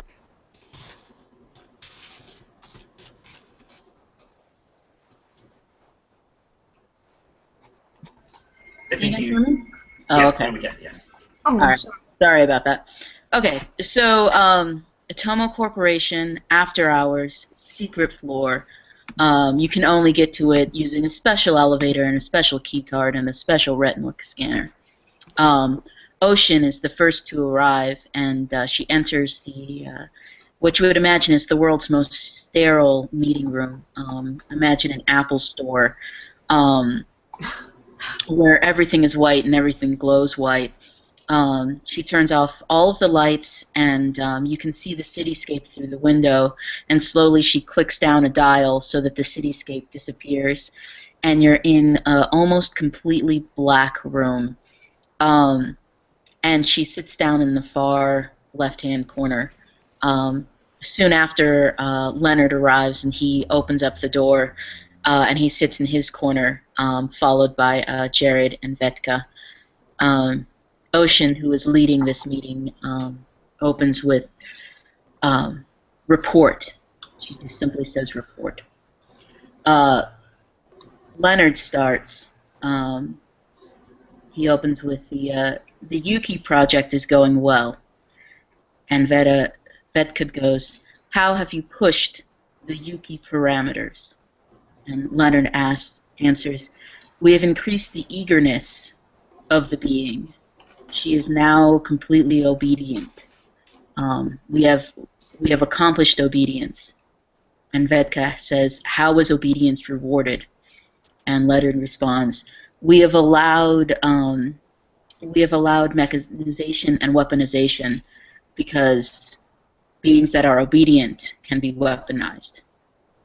And that's the end of Leonard's report. Usually Jared would go next, but he passes this time. His report isn't ready.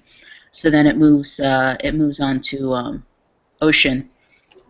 And Ocean really doesn't want to report. Her experiment has not gone well.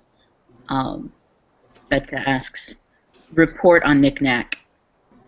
And Ocean says, Knick-Knack is still not weaponized.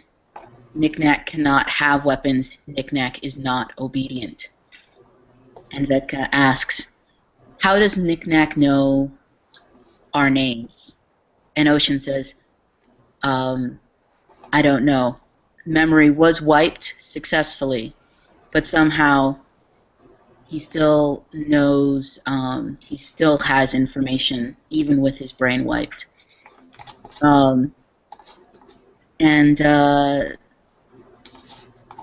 Vetka says, if the threat is not neutralized, we will have to neutralize the origins. And everyone's silent, and one by one they all walk out of the room, and that's the end. Ooh. Yeah, that's awesome and eerie. Man, these people are evil. So yeah, they're creating their own little experiments, kind of trying to push it. Leonard's eager assassin is doing the best. Knick-Knack was totally messed up, man. We have to sweep that under the carpet. That thing's a mess. All right. What am I rolling? 3d10. 3d10. All right, I'm trying to get. Oh, that's 60-10. What happened there? All the d10. All of the d10. Clear. 1, 2, 3. Roll. Now it's 2. It's interesting. I'm having technical.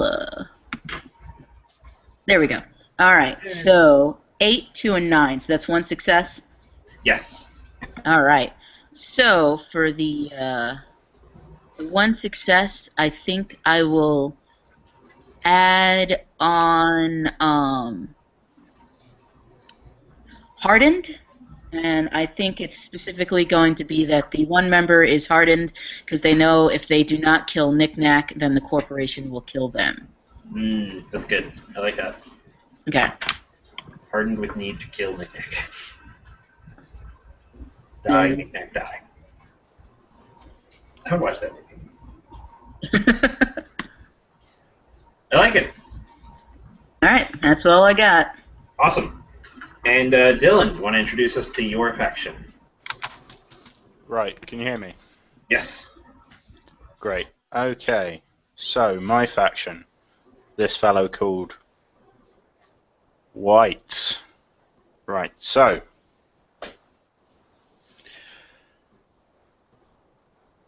we're back to the waiting room with the dead people and the half-dead people and the dregs of society and the empty chair left by Lars maybe 2 hours before.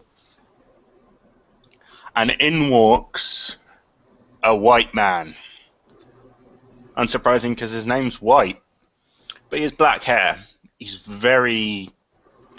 Where Lars was lanky, this guy is just large. He's about as tall, but he's broad, he's thick, strong even under his suit that seems very out of place. Of course, the most, as with Lars, the thing you notice first of all about him, well, in any other place than this, in this place you look at his clothes and then immediately are just baffled as to why he's here. But in any other place, you'd look at him and the first thing you'd see are his stitched up eyelids due to his lack of eyes. But he seems like he entirely knows where he's going. He hasn't got a blind stick or anything. He walks in, he takes a left into the doctor's waiting room while the secretary yells at him, or receptionist rather, apologies, and the doctor, unlike with Lars, who was pleased to see someone out of place, this person he knows he should immediately be afraid of. So, White grabs the guy by the neck, slams him into the wall, and whispers, "There was a man in here with cybernetic eyes. Who was he, and where did he go?" Unfortunately, the doctor can only give a description because Lars paid in cash and failed to give his name. But he can also give him the security camera footage, which this guy thinks that he can use to follow a trace from the security camera entering here through the city to try and follow him immediately. Obviously, there's been like a 2-hour lull in between, but he thinks he can track him down using this. Right. Was that good enough of an introduction? That's good. No, that's good. Mm-hmm. Okay. Now we have White on your tail. Indeed. I like it. So go ahead, hit 3d10. Okie dokie. Do you want to roll it for me? Oh, totally. 1, 2, 3. 4, 1, and 2. That's 3 successes. Jeez. Right. Okay. Let's try and make this guy better. I can't think of one that's appropriate for this. Well, you did specifically say that this guy is not affected by the fact that he can't see, right? He doesn't have a stick. So you could get rid of the negative condition. Well, still can't see.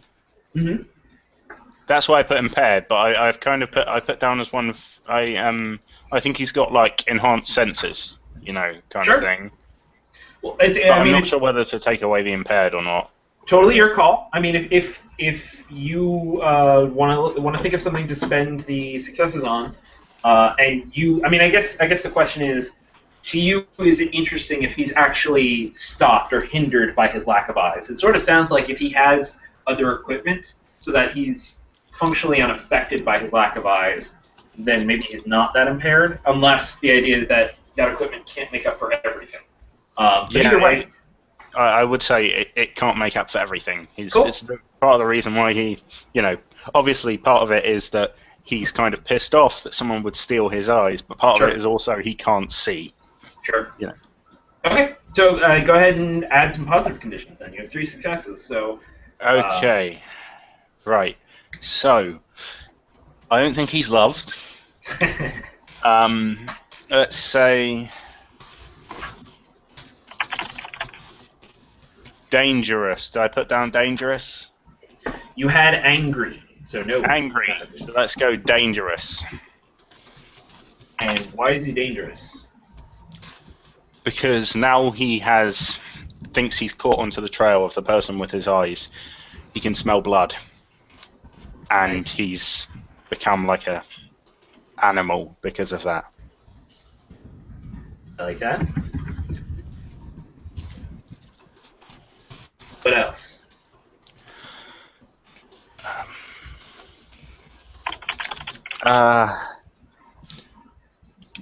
Anyone? Any ideas?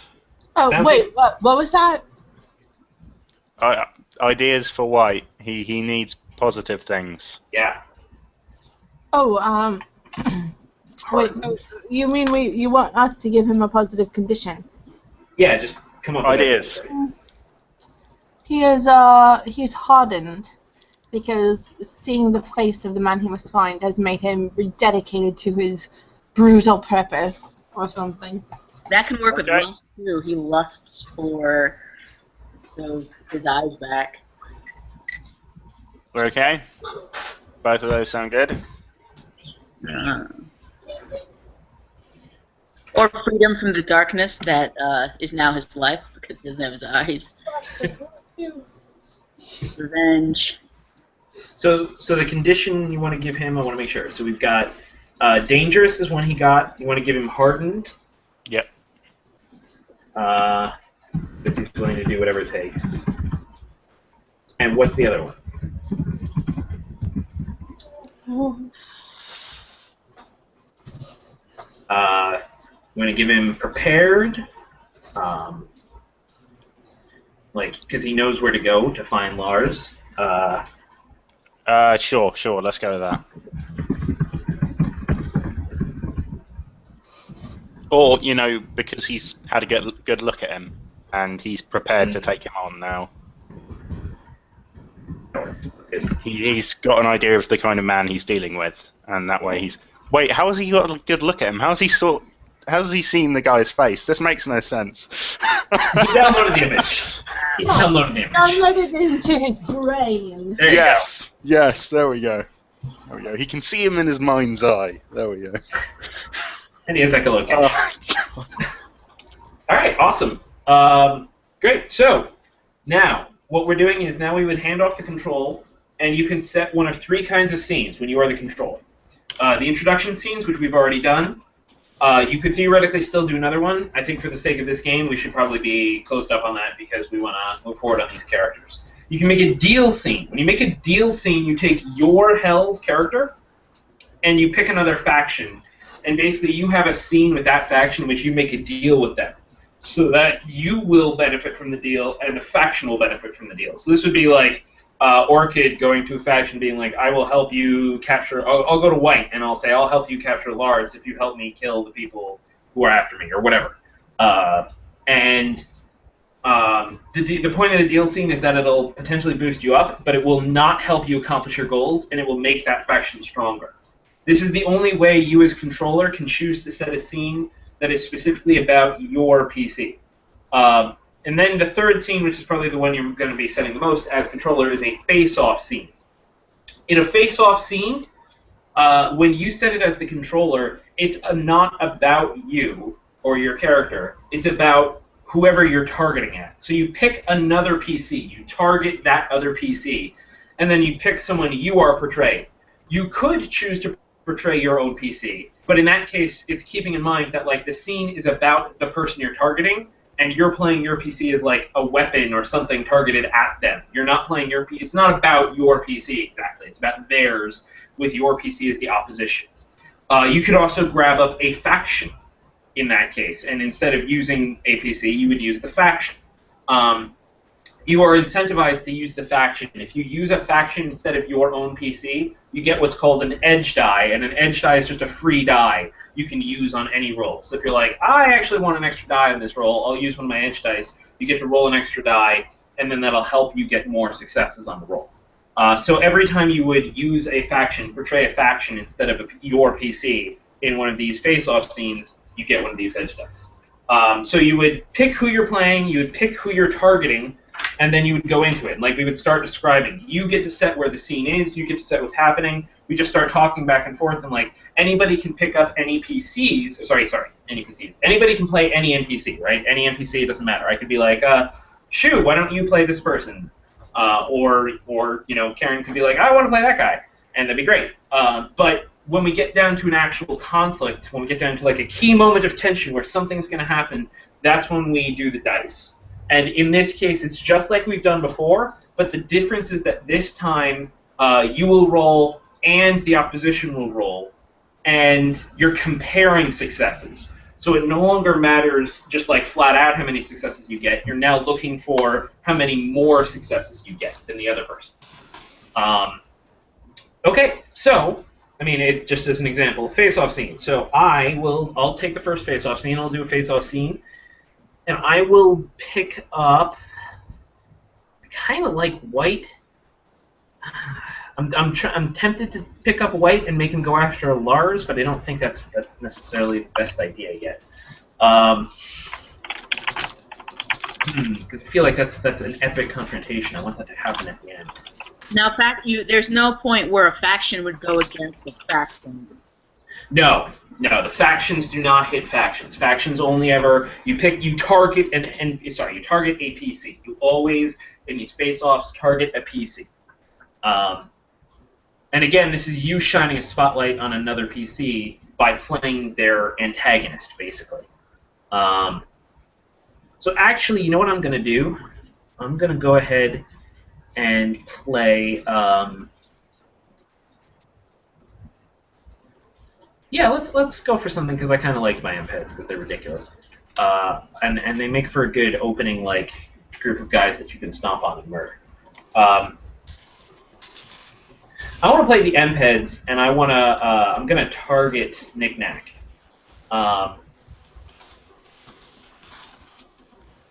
So I think to set the scene, I think that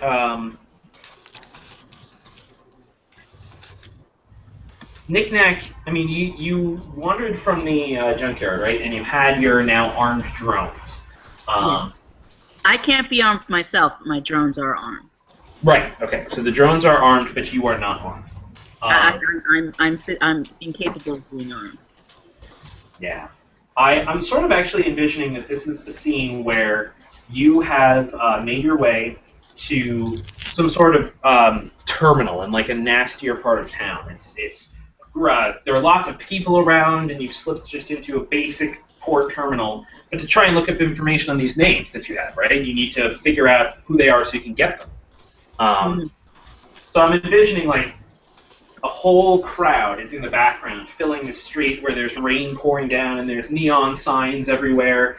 And there you are, like, hunched over so that no one really gets a good look at you with how weird you look. And you've got your little drones, but they're all hanging low by your feet.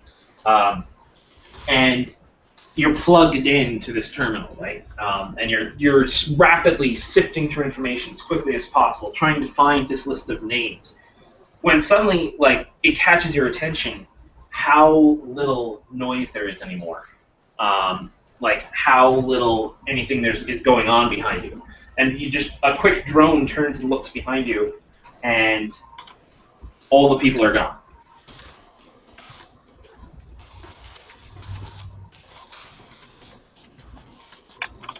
Okay. So what do you do? Well, I'm paranoid, and I have heightened senses. Yeah. So I would leave my knickknacks out, and I would definitely hide. Okay. Yeah. I'm not one for one confrontation. I can't. Yeah, that's good. So you start like dashing down like an alley or something nearby, looking for a place to hide while your knickknacks come out, and they're giving you extra sensory of the area and extra perception of the area. Yeah, they're going to be surveillance. Yeah, cool. And I'm going to try to camouflage into something, usually a garbage heap. Oh yeah, totally. That's my go-to. As you dash into the garbage and like you're like trying to camouflage yourself in, that's when these massive trucks with turrets on the top and they're all armored come rolling down the street, and voices come shouting from like speakers on the trucks, and overhead comes flying a VTOL in, and all of them are just making noise, and they're like, all citizens, put your hands over your head and lie on the ground immediately. This is an NPED action. You are to put your hands on your head and lie on the ground immediately. And like armed soldiers start streaming down every one of these streets. And I think so a whole troop of them meet right in front of your garbage heap. And they don't immediately see you. You're watching them all through your different knickknacks, and they don't immediately catch sight of you. And so two of them who meet right in front of your garbage heap start like sharing information to you. Does somebody want to play the other MPED soldier? I has no hand. Sure, I guess. Sure, cool. So yeah, the first one is like negative on target. Even though trace was successful and we found evidence of network being accessed in the area, we have not yet found the individual. Searches are commencing in nearby buildings, sir.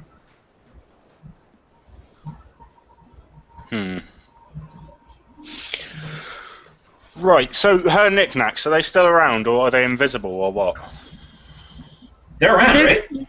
Yeah, they're stationed, and they're going to be pretty static. One of them is armed. I have the key card from the security guard on my body, right. But since I can't have the weapons, one of the knickknacks does have a weapon, and he's probably stationed on top of a building. Again, just like imagine where security cameras would be. That's where my knickknacks are hidden, and they are frozen. They do not want to be spotted. They do not want to be spotted. But there probably is one with a weapon that is aimed at one of the police officers to throw them off, if anything. Because Sure. if something comes from the top of a building, then that's where they're going to go, and it would take away from me. But it hasn't shot yet. I haven't analyzed that it is necessary to dissipate these people yet, because I'm actually gathering intel as a piece of garbage. Nice. Right. I want What to hear do what you guys are saying still, so I haven't shot. From Okay. I turn away from the lowly subordinate and speak into my communication device, asking, asking headquarters about any known contacts of this knickknack in the specific sector and area we are in of this terminal. I don't have no friends.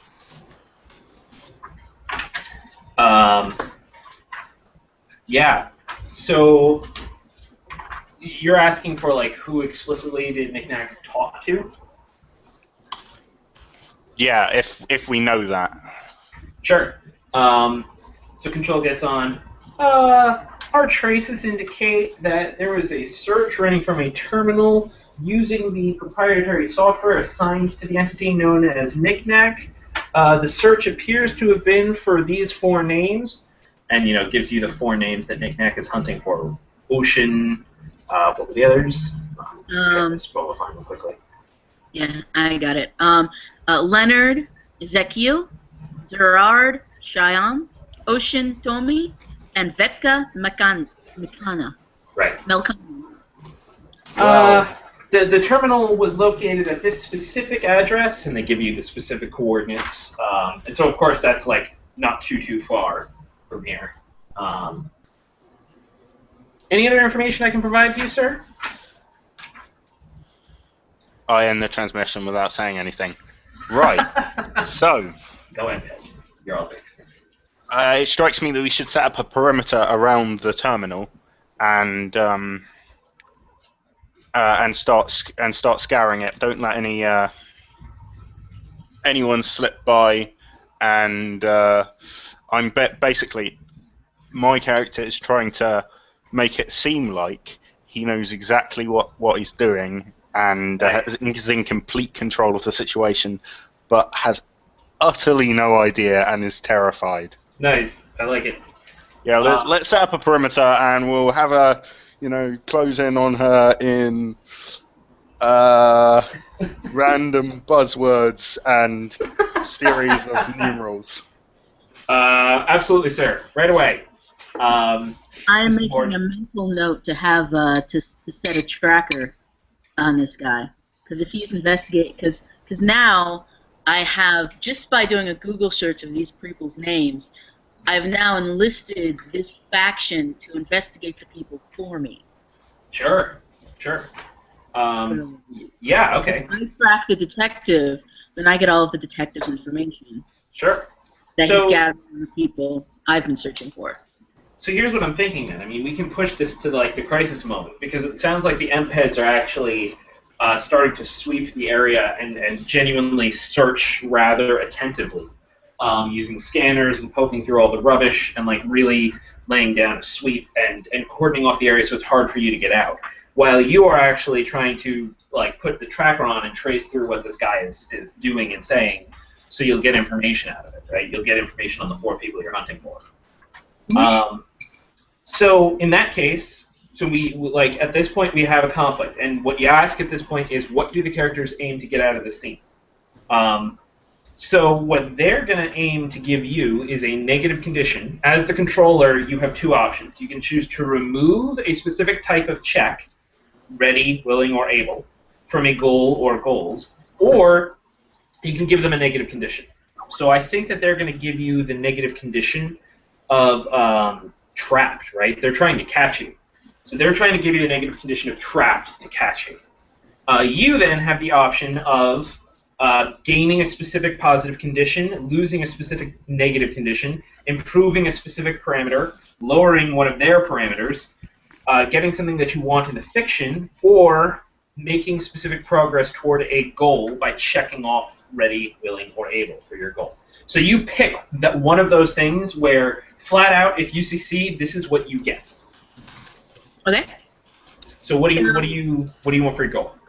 So I think if I succeed in planting a bug on a detective who is now searching for the 4 names for me, I'm going to say I am connected, because the success will be that I'm connected, because I now have I now, through this man who is investigating the same thing I'm investigating, I can just use him as my detective. He's now my pawn, and he doesn't even know it because he doesn't know he's bugged. Totally. Yeah, that's cool. So you want to give yourself the positive condition connected. Yeah, if I succeed. Yes. That sounds good. All right, so let's do this. We would now both roll dice. You would roll 3d10, I would roll 3d10, and you're comparing them to your parameters. So I'm rolling for them. Oh, and as a side note, I'm sorry, you can actually spend positive conditions before you roll to get automatic additional successes, or after you roll to re-roll the dice.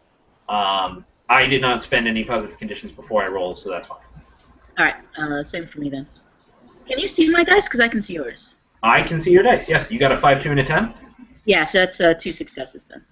Mm-hmm. And I got a 3, 3, and an 8, which gives me 2 successes. So what that means is we both got 2 successes.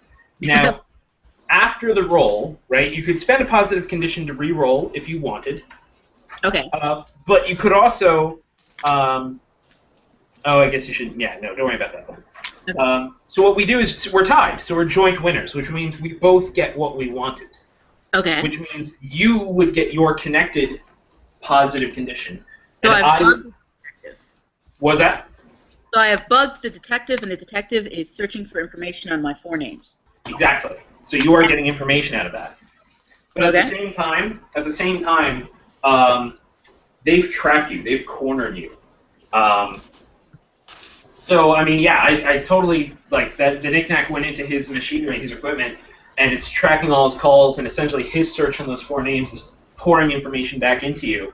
But even as the MPED soldiers are like forcing you down one alleyway and cornering you with all their weapons trained on.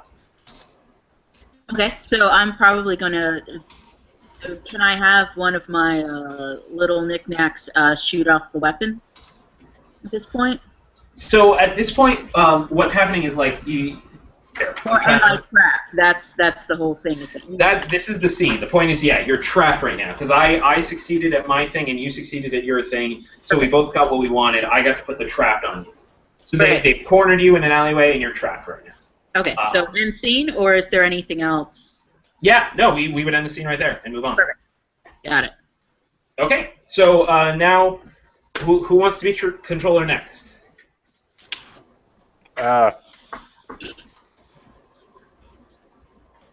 If we go in order, it's Karen, Shu, and then Dylan. Okay. I want someone else to go. I'm not really solid on how this part works yet. Sure. So I'm still not really sure how I'm supposed to do this section, so someone else. To go back over it again, when you're the controller, what you do is you pick a faction or your own PC, and you then basically play that faction aimed at somebody else's PC. Okay, so this is not the deal one. This is the use something as a tool against something else. Basically, yes. Okay. You could do deal, or Yes, you exactly. could do, all right. If you wanted to do a deal, you absolutely could do a deal. Mm-hmm. Which is you versus you partner with a faction. Right, which is bad for everyone except maybe you. Okay. Does Yokio have an assignment right now? Yeah, What's her assignment? to take out my character, my PC. Okay, so Or and either to retrieve the package or to either to get the package back or at least to get rid of the only person who had it, which is my character. And of course, if she actually finds where the package ended up, then Lars is in trouble. wait, what package? I've got the package. The package. It's my eyes. Yep. Yeah. Right, so you delivered the package. Yep. Yep. Right. doesn't Ah. And I don't think they know that. So no, Lars doesn't know. Lars knows nothing about it. He just knows some shady I don't people think the corporation. sold his friends the eyes. Yeah. Why does what's his face Yukio want the eyes? because he's incredibly obedient, and his bosses have told him to get them. Yes. Okay, we only know that much. They are the property of the corporation. Okay, Right, I can. right. So can I do something as Yokio tracking?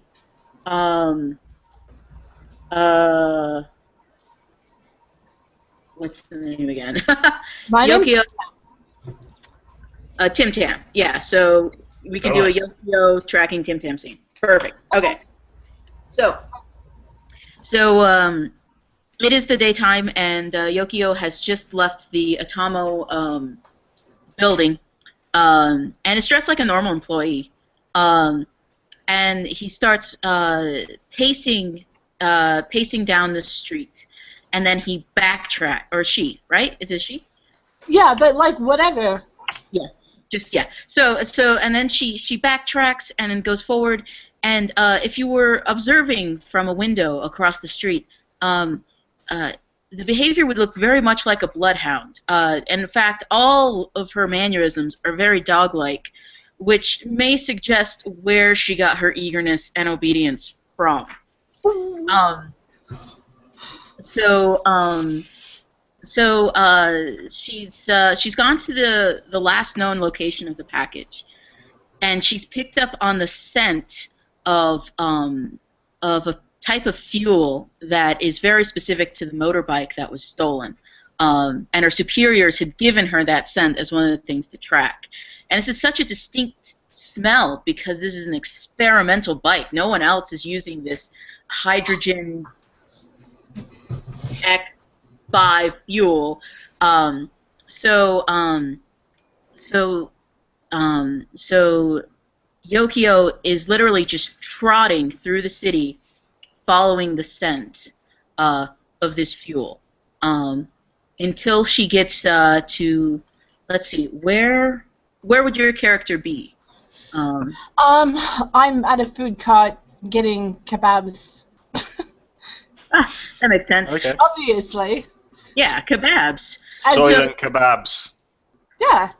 Yeah, so the kebab smell, ironically, the kebab smell is so potent that at this point, Yokio loses the scent of the fuel, and her superiors were not smart enough to realize that they had to show her a picture of the bike. So she is only going off the smell alone, and this is a simple creature. So now we have Tim Tam eating a kebab, while Yokio is pacing back and forth, trying to pick up the smell of this bike again, just like a lost dog, like a dog circling before it sits down, but it can't sit down because it doesn't know why it can't smell the smell anymore. So I think the conflict here would be whether or not Yokio realizes that Tim Tam is literally in front of her face. That's not a bike. Why does it smell like the scent they gave me? It's not a bike. Why? Well, the I'm kebabs confused. are, there's spicy mustard.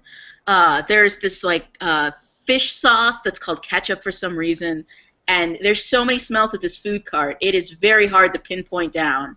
Plus, the bike is parked next to a garbage bin. I'm on sensory overload. I'm just circling. Okay. So do we do the roll straight off and then resolve it in the fiction? You do the roll when you hit like the appropriate tense moment in the fiction, when it's like this is the moment of impact, this is the moment when everything's on the line. So if you've hit the moment where everything's on the line because you're right there, I think this is the moment. then go ahead, do the roll. Yeah, because Tim Tam is just like talking to a friend and just babbling and being like, so that's what I told him. Go ahead. The Yukio as well, right? What? Yeah, I think it's three tens for each of them, right? It's 3 10s for each of them, and remember, if you want, you would use a positive condition before the roll to get a free automatic success. And I would use it up, right? If I did that, I would. Yes, it's gone. Yes. Okay, I got 1 success. I got 1 success. Wait, how do I know what a success is? So you assign the 3 dice you roll, and you assign them to your parameters. And if the die you assigned is equal to or less than your parameter, it's a success. Alright, so I got a 1, a 9, and a 6. So, right. So actually 2 successes then. Because the 1 would be a success. Because if I put the 1 with able... Yes. And the 6 with willing, Yep. my only failure is the 9 with the ready. Yep. That's exactly right. 2 successes. Okay. So the thing you would need to know, just in advance, it helps to figure this out before you roll, actually, and it was my bad for not calling it out. You want to know what your goal is. What is the key thing you get if you succeed? So, what is the key thing you get if you succeed, Tim Tam? I guess to not get sliced to bits in the middle of the market. I would kidnap you. So yours would probably be like trapped or something. For Yukio, sorry. Or does she have hunted? Because I would feel like once I identified her, I would kidnap her at an opportune time. So I'd actually be like, oh, now I know to follow this scent, and I would be hunting her directly instead of just clues. Sure. She does currently have hunted. Oh, she does. Okay. But I mean, you can still play on that, yeah. However, So your goal, Tim Tam, you could have gained a specific positive condition, lose a specific negative condition, improve a specific parameter, lower the enemy's parameter, get something in the fiction that you want, or make specific progress toward a goal by checking off that parameter. Okay. So I got one success. So can I have the one success? So wait. So her success is not being found by me, and she had 2. She had 2, so she needs like her own success goal. She needs what her own goal looks like, independent of your goal, right? So the idea is that each of you has your own goal, which is not just negating the other person's goal. Okay. Or eating a kebab. My goal was to identify her. What would be the what would connect with that? To be more intelligent, or So for your goal, you as the controller only gets to choose to either remove a specific type of tick from the person you're up against, so remove one of their checks that helps them achieve their overall goal, or give them a negative condition. Those are the only 2 things you can choose. Oh, okay. So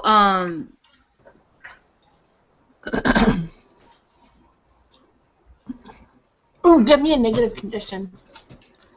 Oh, okay. So then my goal, I guess, would be to impair the courier. Sure. And what is Tim Tam's goal? Actually, I've just realized Tim Tam does not realize that Tim Tam is hunted.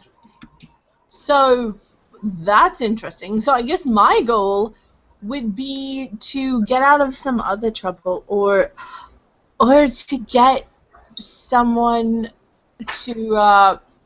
I'm trying to figure out my stupid party goal, how to tie it into the larger plot. I think maybe this is actually a company party that I'm trying to get to. Yeah. So I'm basically talking up the girlfriend of one of the execs to try to get me to the party, claiming that I'm a DJ, and I'm totally like this super awesome edgy DJ. Like, you probably haven't heard of me yet. Oh wait. I like that. And so I've succeeded in my goal. Well, so your goal then was to check off ready, willing, or able, right? Yes. Which one were you hoping to check off? Well, I can't check off able, can I? So you would theoretically have picked this before you would roll, and then you would both have to win the roll, score more successes than your opposition, and you would have to have a success on the one you're hoping to check off. So in other words, if you had picked able, then you would both have had to win the roll, and you would have had to get a success on able, which means you would have had to roll a 1. I did get a success on able. Exactly. So you could choose able, and then if you won the roll, then that means you would get to check off able. Oh, well, I believe that I did win the roll. We both did. Well, so you got 2 successes, right? Yeah. And I only got 1. Yokio only got 1, which means you won the roll. Yeah. Oh. So Yukio's walking around like a lost puppy. Yep. Okay. That's actually amazing. Then that was the only one I was worried about. So I guess that's good. But let's continue this scene because I have a funny idea.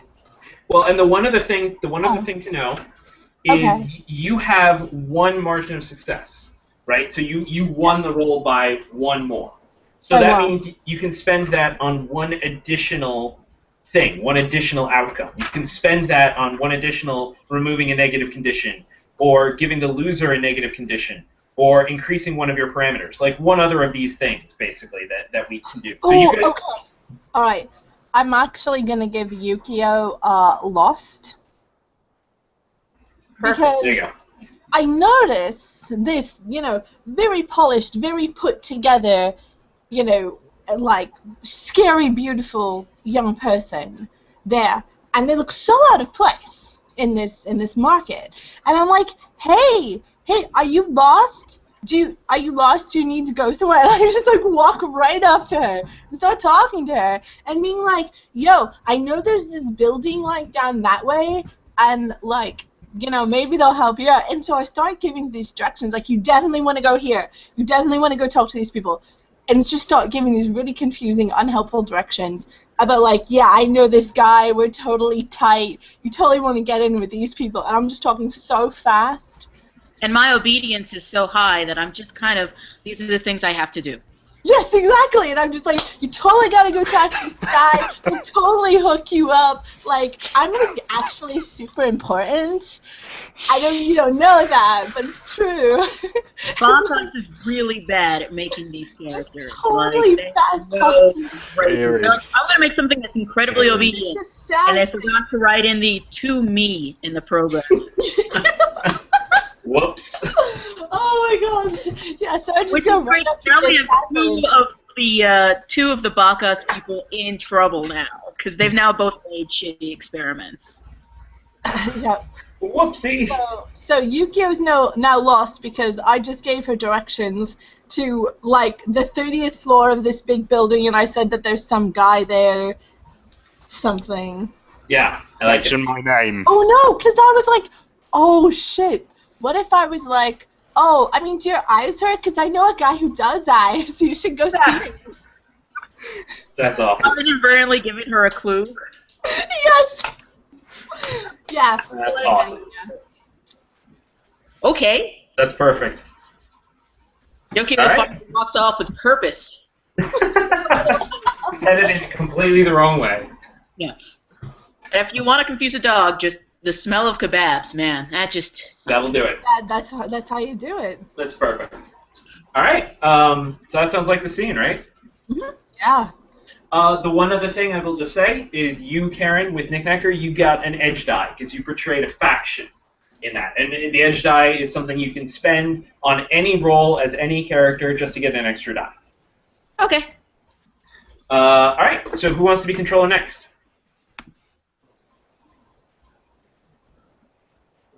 I think Shu and Dylan. All right. Right. Okay. So, what are my options? You can set one of three scenes. You can do an intro scene, you can do a deal scene, and you can do a face-off scene. The deal is between your PC and a faction, making a deal to hopefully benefit you both, but really giving more power to the faction, and it's evil. And the face-off scene is where you pick up something and you target another PC. So it's where you would pick up a faction, or you pick up your own PC and use it as like clear opposition to the other PC. Right. Okay. Oh, God. See, I've been trying to think about this the whole time this is going on, and things aren't really coming to mind. See, like, the people who made Lars's eyes, Sure. they're Yukio's people, right?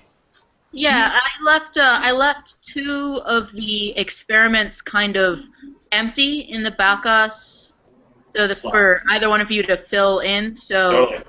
so each one of them kind of has an experiment. So Jared and Vetka currently don't have experiments, so that could be the Green Eye Project. I left those open. Totally. Right. Okay.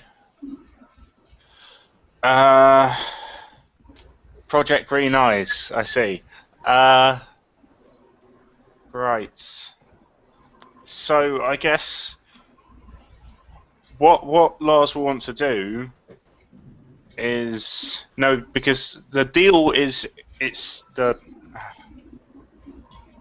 If you want to make a so- deal scene, if you wanted to make a deal scene, that's where you grab Lars and you grab another faction, and it's like you negotiate a deal between them. Right. See, the only thing is, these Otomo people don't know who has the eyes, do they? Currently, no. Exactly. No, it doesn't work then. Sophie was getting close though, because she was inadvertently pointed in the right direction. That's true. Right.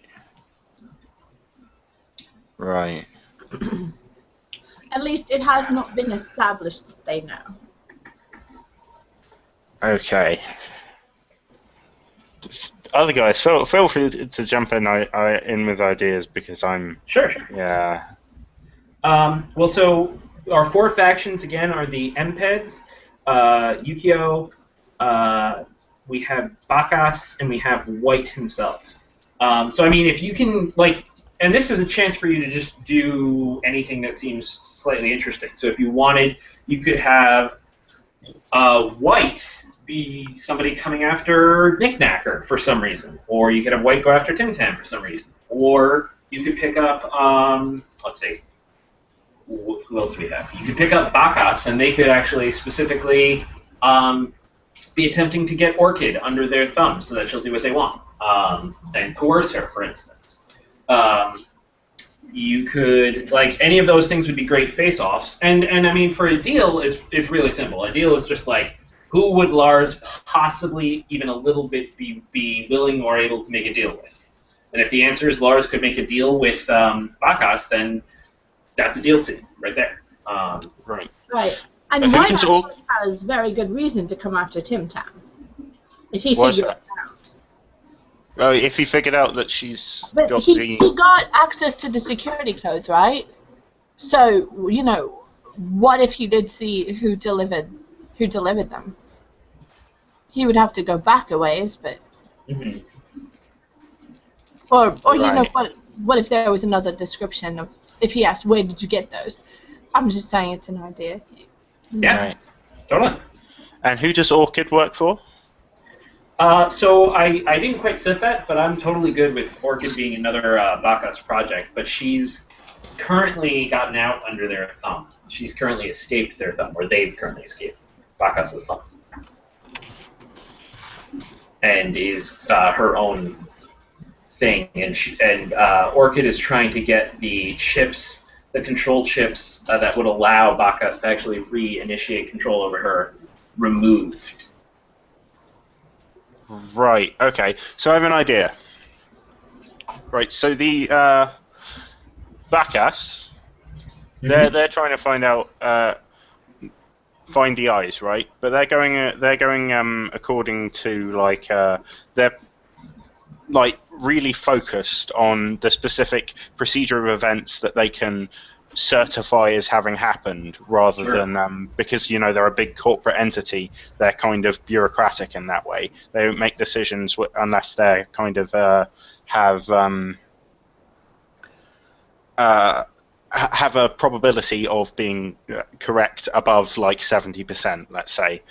Whereas, say, if Lars got the same information they did, he could have leaps of logic and work out where things went, rather than having a certainty and going down a different line. So my idea is that he hacks into Bacchus's mainframe and tries to get the information they have on the manufacturers of his eyes. So he tries to get who they sold it to and track down who has the who is the owner of the eyes that way.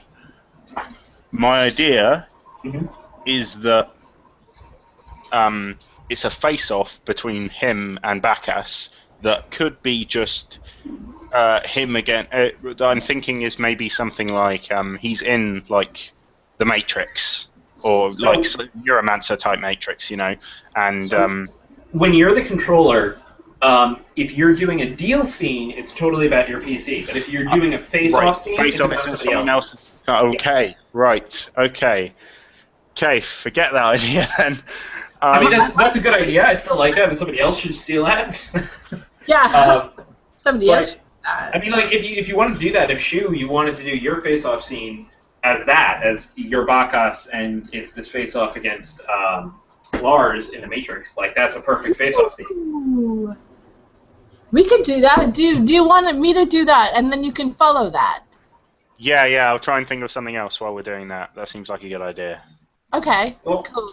And I think, actually, I'm kind of mad that I told you out of character about the package, because, man, you finding out in character would have been sweet, but whatever.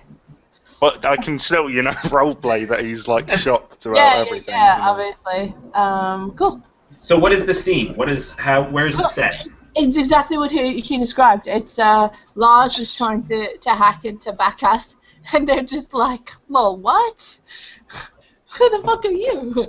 Yeah. So Yeah. So, Neuromancer Matrix, right?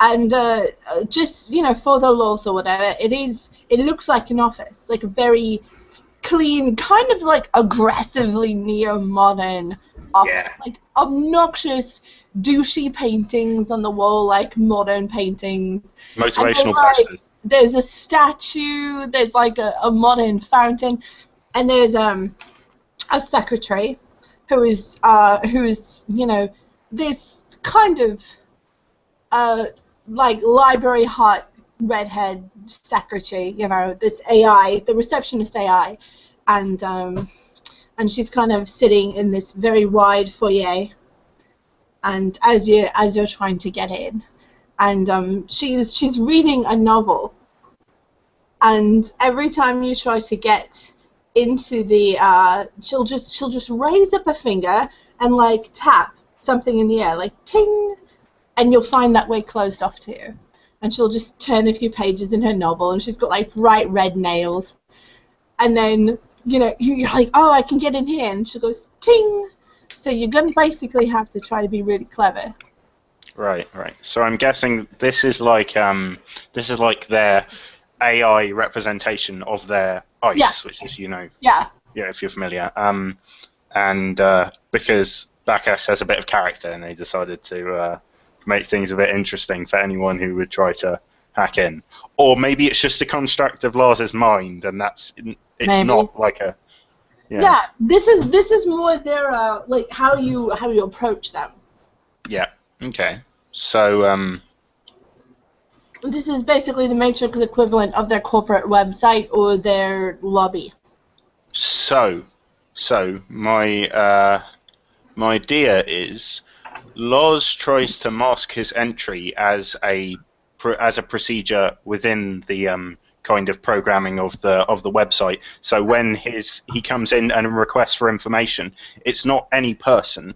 It's a part of like the programming that says that requests the information to complete a procedure. So Okay. when he goes up to the secretary and asks if he can get this file, she will say yes, because he looks like a faceless office drone,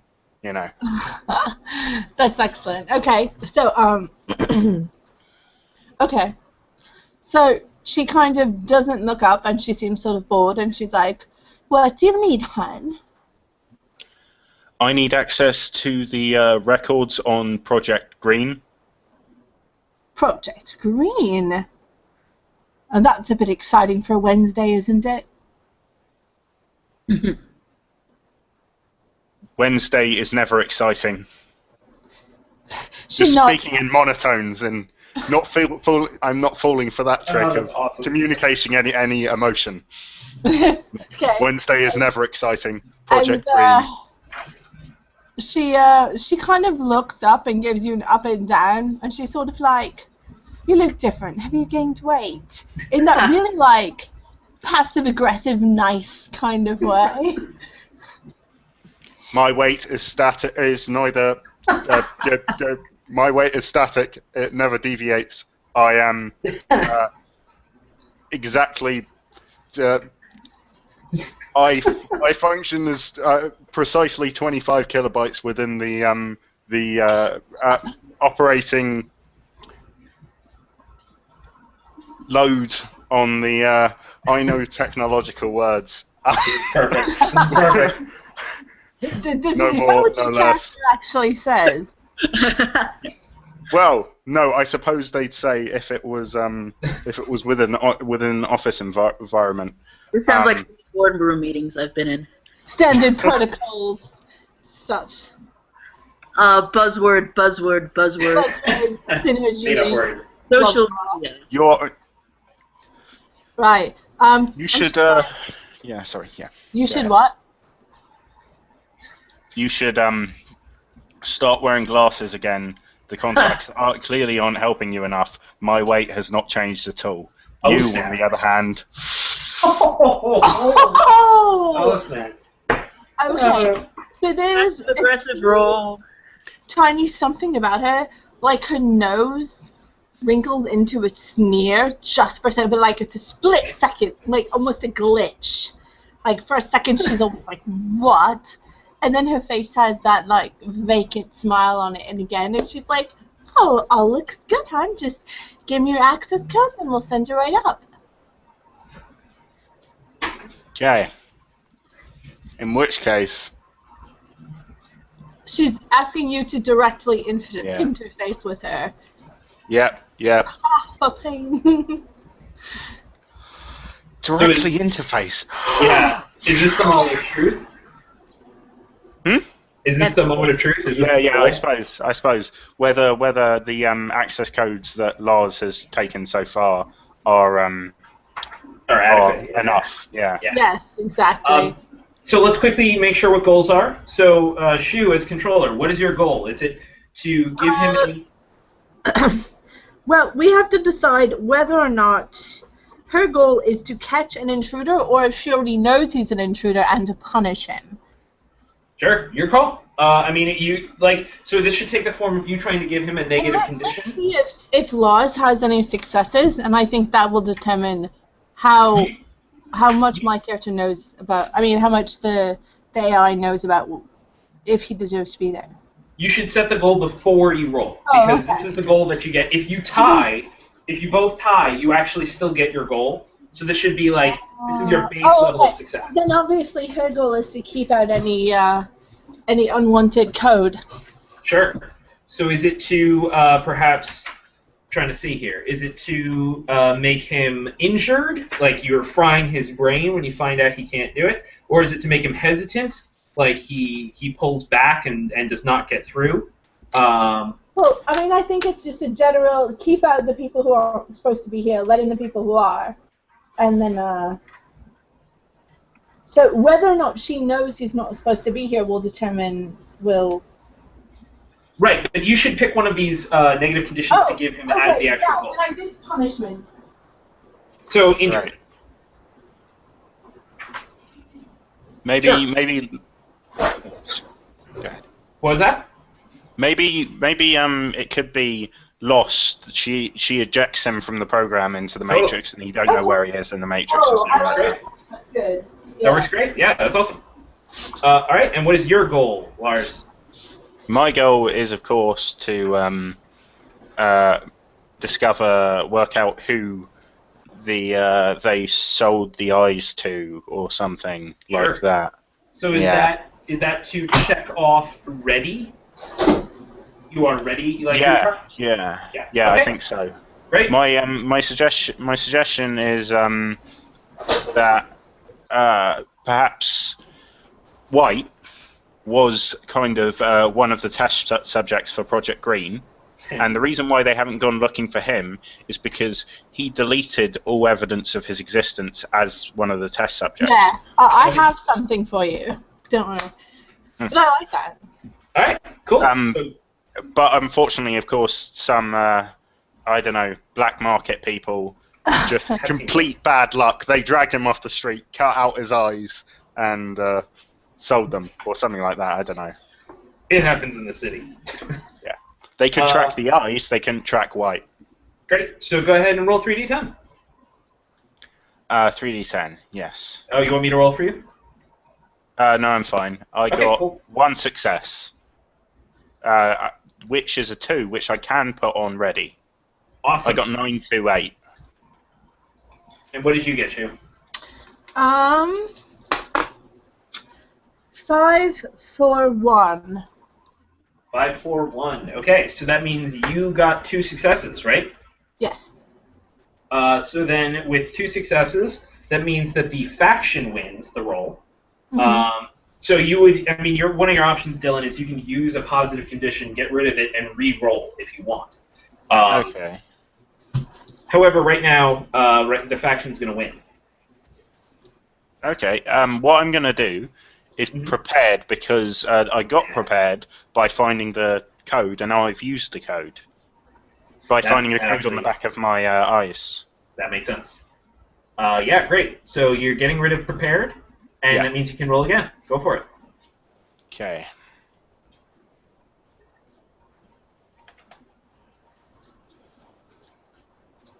Damn it. 1091. Oh, no. Yeah, That stinks. failed. All right, so that means that the faction still has 2 successes to your 1. So right now, the faction is 1, Yeah. and that means the faction is going to get its goal, which is to make you lost, to eject you into the Matrix. So you get lost. Now the only other thing is the faction also still has 1 margin of success. So the faction will get an additional effect. You get to pick that, and in this case, you can choose to, let's see. Yeah, you can increase the faction's influence by 1. You can give yourself a positive condition. You can give him another negative condition. Yeah, anything you like, or achieve or establish something in the fiction as a result of your actions. So whatever you want to spend that 1 margin of success on, Shu. I think I would like to give him another negative condition, because that's kind of what I understand the best. Sure. So I like burned out. Like your mental circuits are just fried, and like you're just gonna have a really bad headache for like a day, and you're just like Totally. So, is that okay? Yeah, I'm thinking. Yeah. Can I narrate what you get out of the computer? Sure. Yeah. You did get that success, right? So you did succeed in getting a Oh. from that. Do I succeed? No, you do not, Right.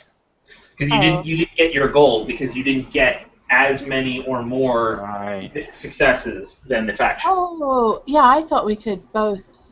You can both succeed if you tie. Damn it. Ah, damn it. So I can't narrate what you get. Yeah. Damn it. What it says is everyone at the table can suggest ideas for inclusion. The winners in particular get to advise on what outcomes they've achieved, but it is the losers of the scene who get the rubber stamp, the final say on how the fictional events are resolved, how the fiction is tied up. So yeah, so what happens? I mean, you were trying to get through with your access codes, you used up those access codes, and they just did not work, and you got lost and burned out as a result. Right. So I've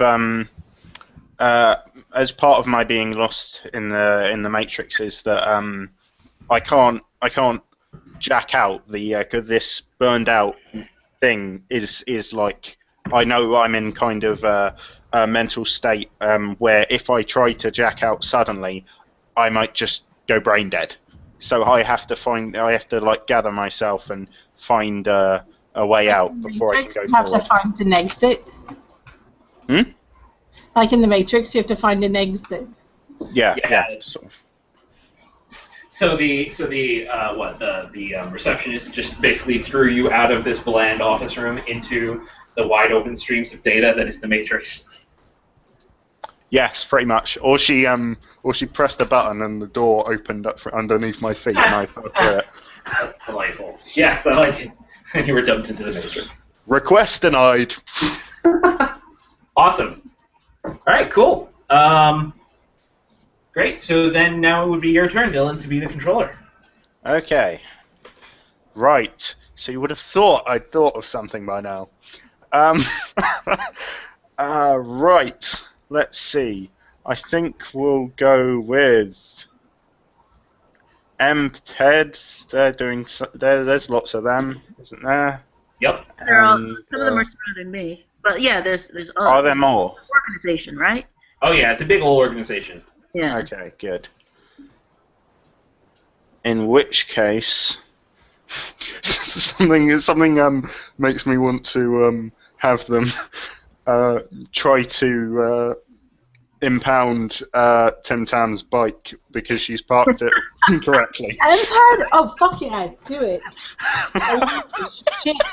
That's awesome. Sorry. Right. 1,000 kilos of parking tickets. Yes.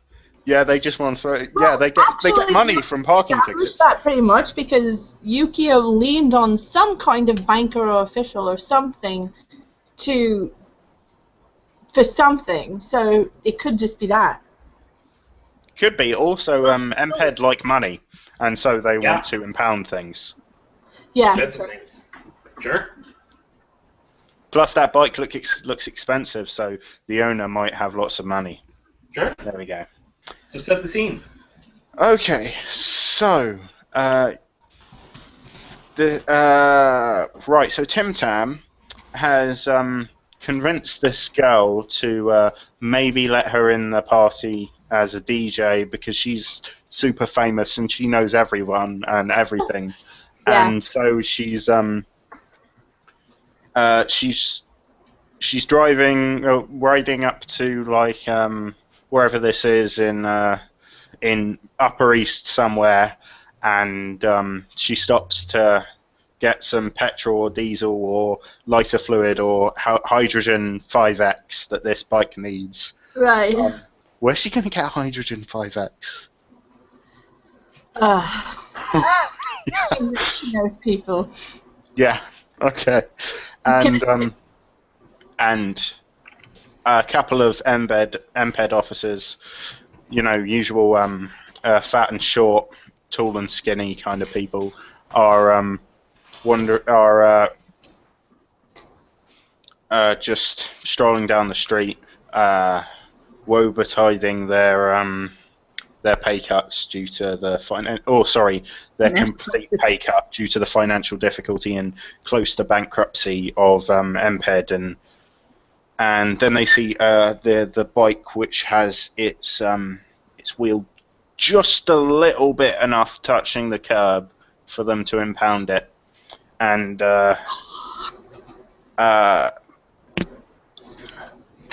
Tim Tam's about 10 feet away, and so they go up and they decide, yeah, we're going to impound this bike. Plus, they'd like to ride it. Oh. Okay, so that's where they're at. They're like, nice bike! Fuck those guys. Let's impound it! And then one of them gets on the bike. Let's go. You, Tim Tam, Shoe. Yeah. Okay. Tim Tam is gonna start. She's like, "Fuck, I'm a riot," and she starts basically making a scene, so that they will hopefully have to respond to the scene she's making and not have time to impound her bike. Yeah. She's gonna basically just start a fight. Yeah. And With a who? street fight. Nice. Just with a random person, right? Yeah. That's awesome. Oh, and no, she's not even gonna be in the fight herself. She's gonna get other people fighting. Kind of like, do you remember in the myth where there are all these soldiers and Jason throws a stone and it hits one of the soldiers and they each turn to another soldier and go, "Did you do that?" It's basically that. She's gonna shove over to go up to the bike that belongs to some big old biker dude and shove it over and then point at some skinny punk and be like, "It was that guy. I saw him." And then she's gonna start hopping around like I don't know, hopping around like some super caffeinated, just going fight. Yeah, that's awesome. Oh. Right. Is that pushing into the role? Not sure yet. I think it would be. So let's go a little bit forward. So the police officers, they notice this and they're like, "Fuck!" But the fat one who's got on the bike and made its tires sink a little bit, he's like, "Oh, God damn it!" But the tall, skinny, slightly sociopathic-looking one is like, gets out his huge baseball bat of a baton, He's compensating for something. And is like, "It's police brutality time," and runs into the fray and starts hitting people. Okay. And so the idea is, I assume, whether the fat guy doesn't really want to get involved, he hasn't got a great amount of stamina, and so I assume the role will be whether Shu is able to wrestle the bike off him and get away. Yeah. And I was gonna say another thing. She'll totally call in a report. She'll be like, "Oh, there's violence going on here. You got to get somebody on this," so that they, on the records, have an order to do something about the fight. And Okay. till I get in trouble. Well, they probably won't get in trouble, but depending on how obedient they are.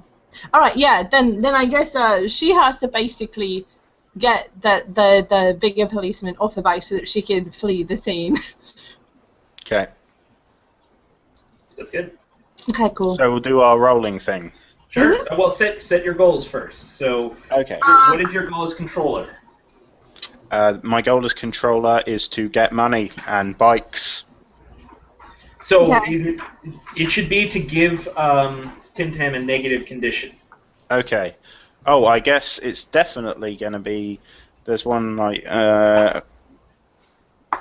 maybe there could be impaired, destitute, trapped. It could be Sure. that the bike is the only thing of worth that she owns. Sure. Oh yeah.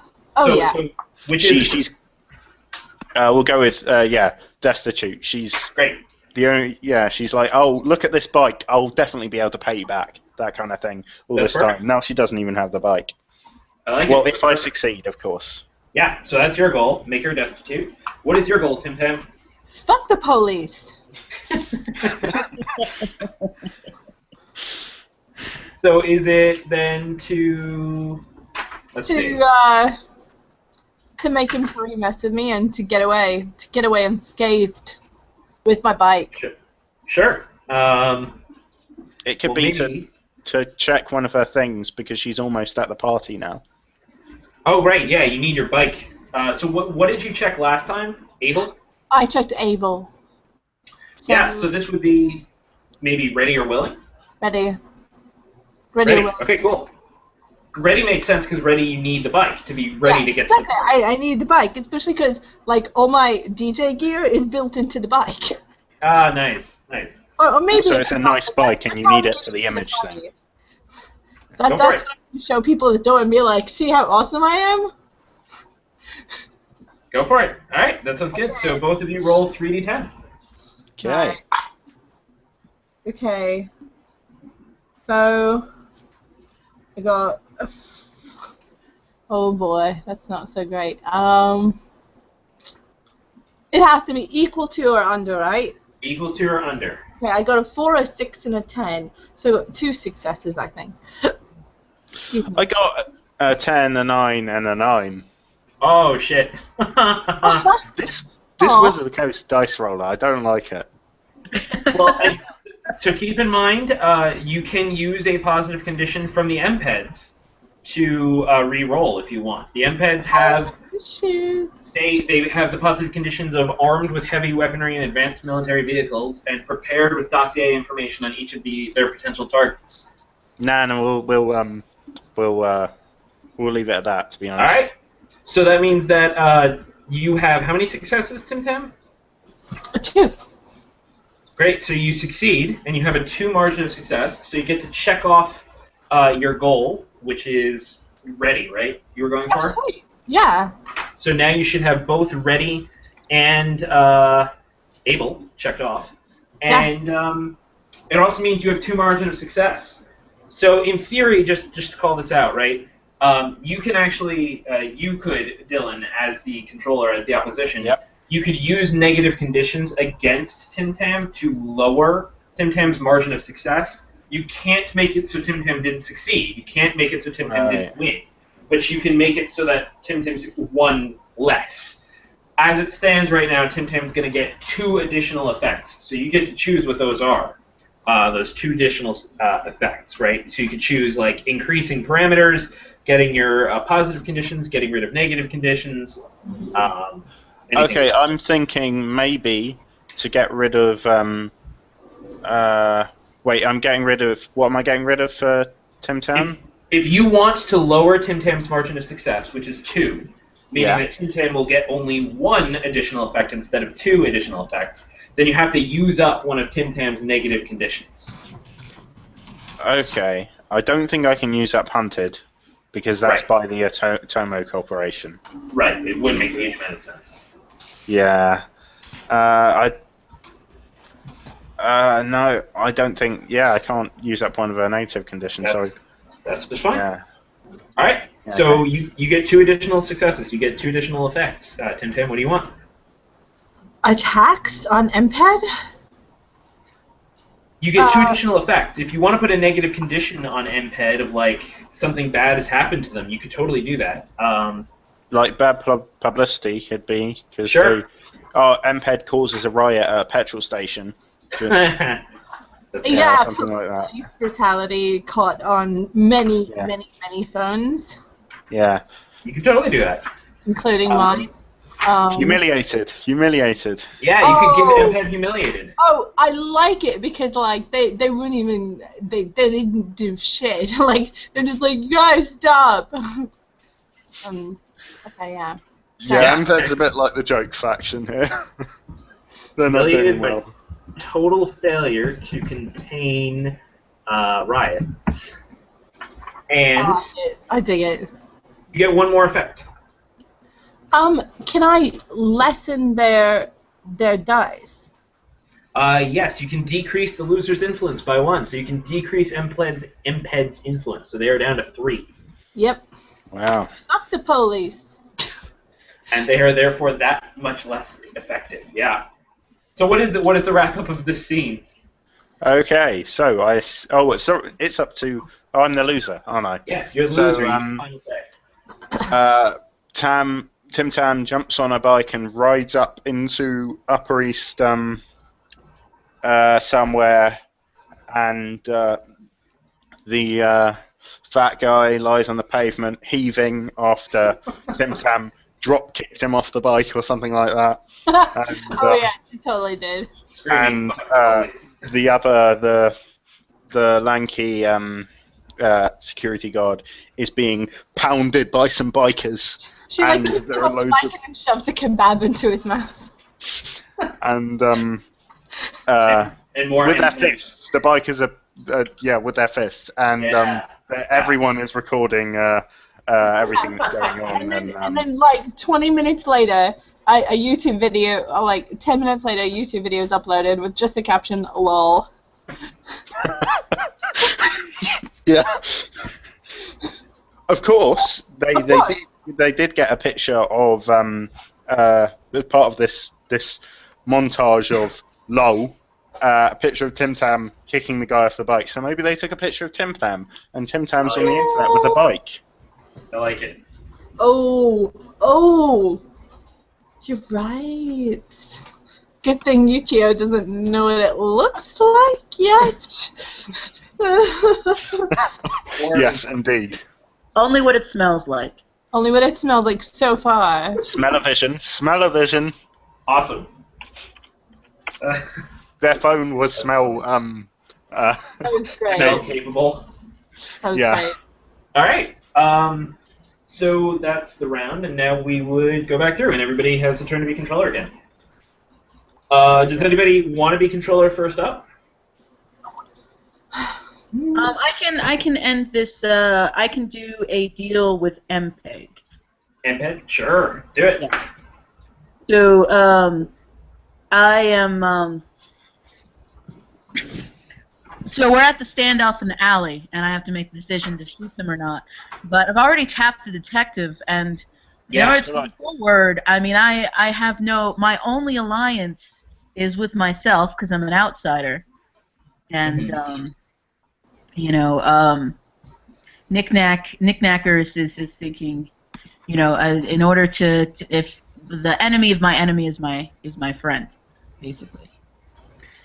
So what I'm trying to come up with here is a way for a creature like Knickknackard to present himself without scaring the living shit out of everyone in the scene.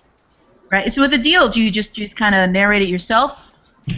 You can ask somebody to play, like anybody can always play any other NPCs, right? You could always ask someone to play. Yeah. Should I play the incompetent guy again? Yeah, we Sure. can do that. So Knickknackard is cornered. You guys you've searched the alley. You're zooming in. I think I'm just gonna allow myself to be discovered. Mm-hmm. And since I can't weaponize anyway, that's the one thing that's been programmed in is I myself cannot weaponize. Unable to. I will basically, I will play, not dead, but surrendered, obedient. I will just let myself be discovered, and I'm not going to tell about any of my little creatures. Those are still secret. Okay. So Nick Nackard is just kind of lying in the trash, and the police are getting closer and closer and closer, and then discovery. Okay. So my detective something, we'll call him Detective something because this is the city of somewhere. Yeah. Is shakily pointing his gun at this trash pile that appears to be moving, and his kind of, he can't speak, he's terrified, and I assume you go? Yeah. This trash pile is starting to move. Okay. Gosh. So when you make a deal, is this gonna have to climax in like a conflict, or? The way to think about it is that this is you making a deal with the faction, coming to an arrangement that is usually mutually beneficial to both sides, and will often involve you working against another PC or aiding the faction with information. Okay. And what it comes to is the faction just gets one influence, and you get to roll 3d10 unopposed, and basically take positive conditions, get rid of negative conditions, and increase your parameters, not tick off goals.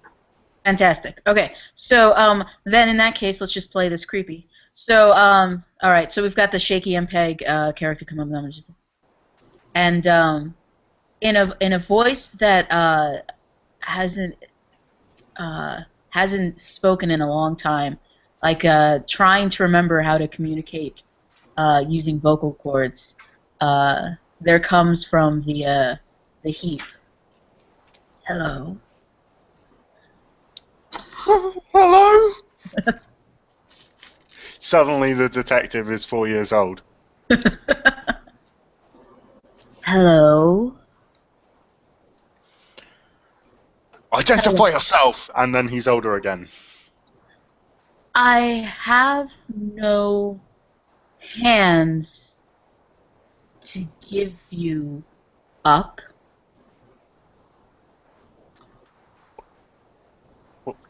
What are you talking about? Come out where we can see you. I'm here. Where? He Come. points his gun about, and the other MPEDs are a bit, they're not quite as pants-wettingly scared as this guy, but they're still pretty scared. Can we actually see you, or are you just a trash pile? I think you could probably see me, but your eyes don't want to admit that I am what I am. If that makes sense. And you are the Chewbacca thing. Yeah, I am a head and a torso, and 4 spider-like limbs attached to where my legs and hands should be. That look like a Kinect or a Rector set gone wrong. Kind of like the baby in Toy Story with the. That's what I was thinking of. Yeah. Oh man, I love it. It's so creepy. So I have no hands, so maybe I lift my head up a little bit. So now all you can see is something that definitely cannot be human, and a head. So maybe it looks like I'm a human buried in the trash. Yes. And my character will repeat. But I have no hands.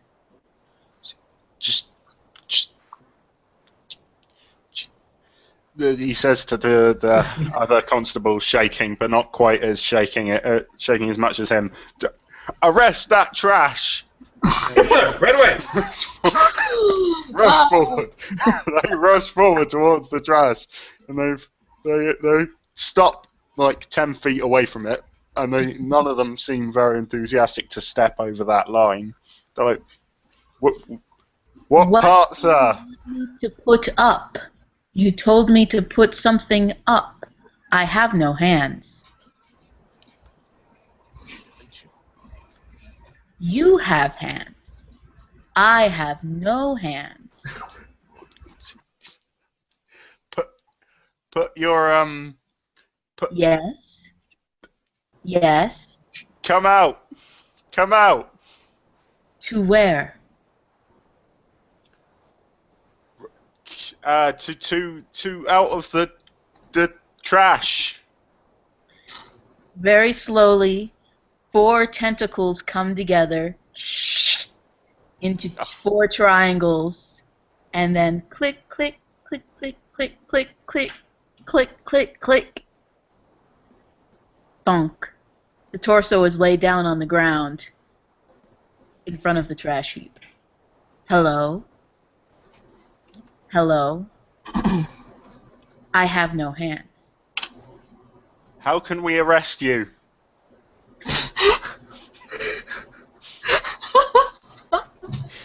I'm sorry. Sir, we could just open fire, sir. Wait. It might reflect bullets. He's that scared. Hello. Hello? I Hello. have some people. You what? I have a list. A list of what? I have a list of people. I have a list of people too. We have lists of people. I have no hands. Yes, I have hands. Would you like to use your hands? What? You can tell the people to put their hands up. They have hands. I have no hands. We have a list. We are we. You and me. I have your hands. Can I have your hands? I have no hands. This detective something is I just. smell urine.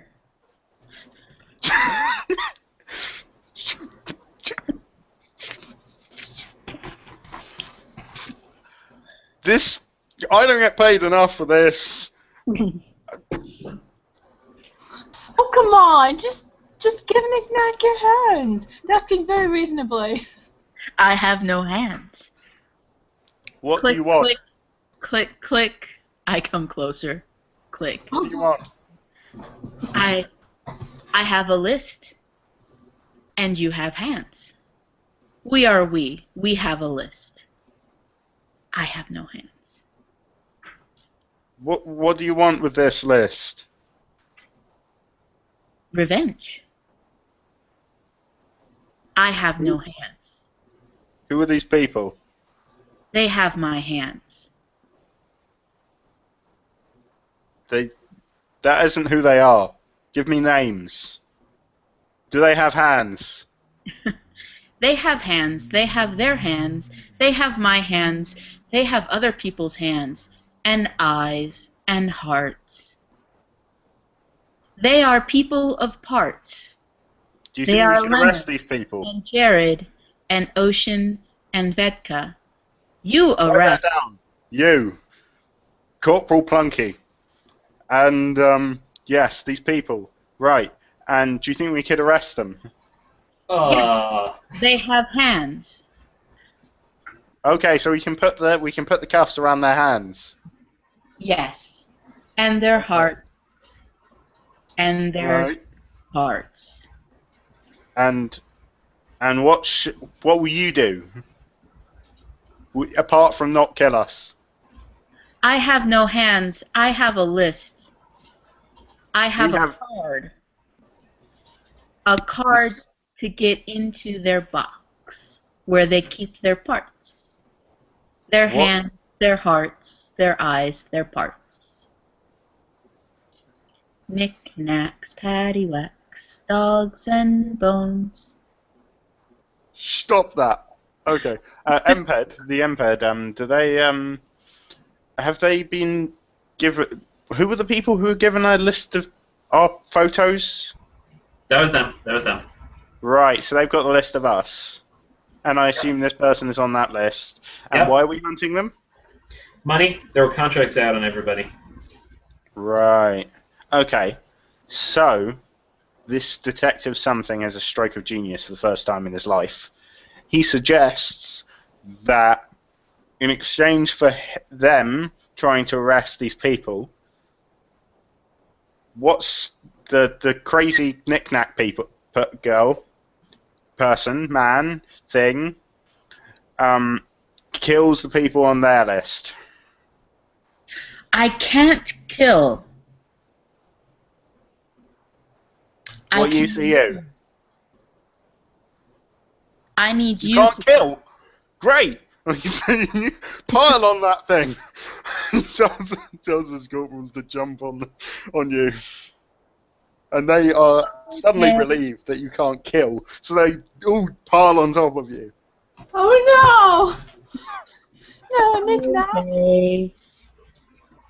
Kill them all. I have information. We need to get in the box to get the parts. But how are you going to help us? Well, you need the parts too. Why do we need the parts? Because you need to arrest their hands. These parts will help us arrest their hands. Do you know how much hands are worth? I have no hands. They have lots of hands. You can have their hands. I want you to have their hands. I can't kill them, but I can give you their hands. And their hearts and their parts. I have the key to their box where they keep their parts. And their hearts. And their hands. You should come with me and speak to Colonel Nygaard. That's what I think. You have me. Right.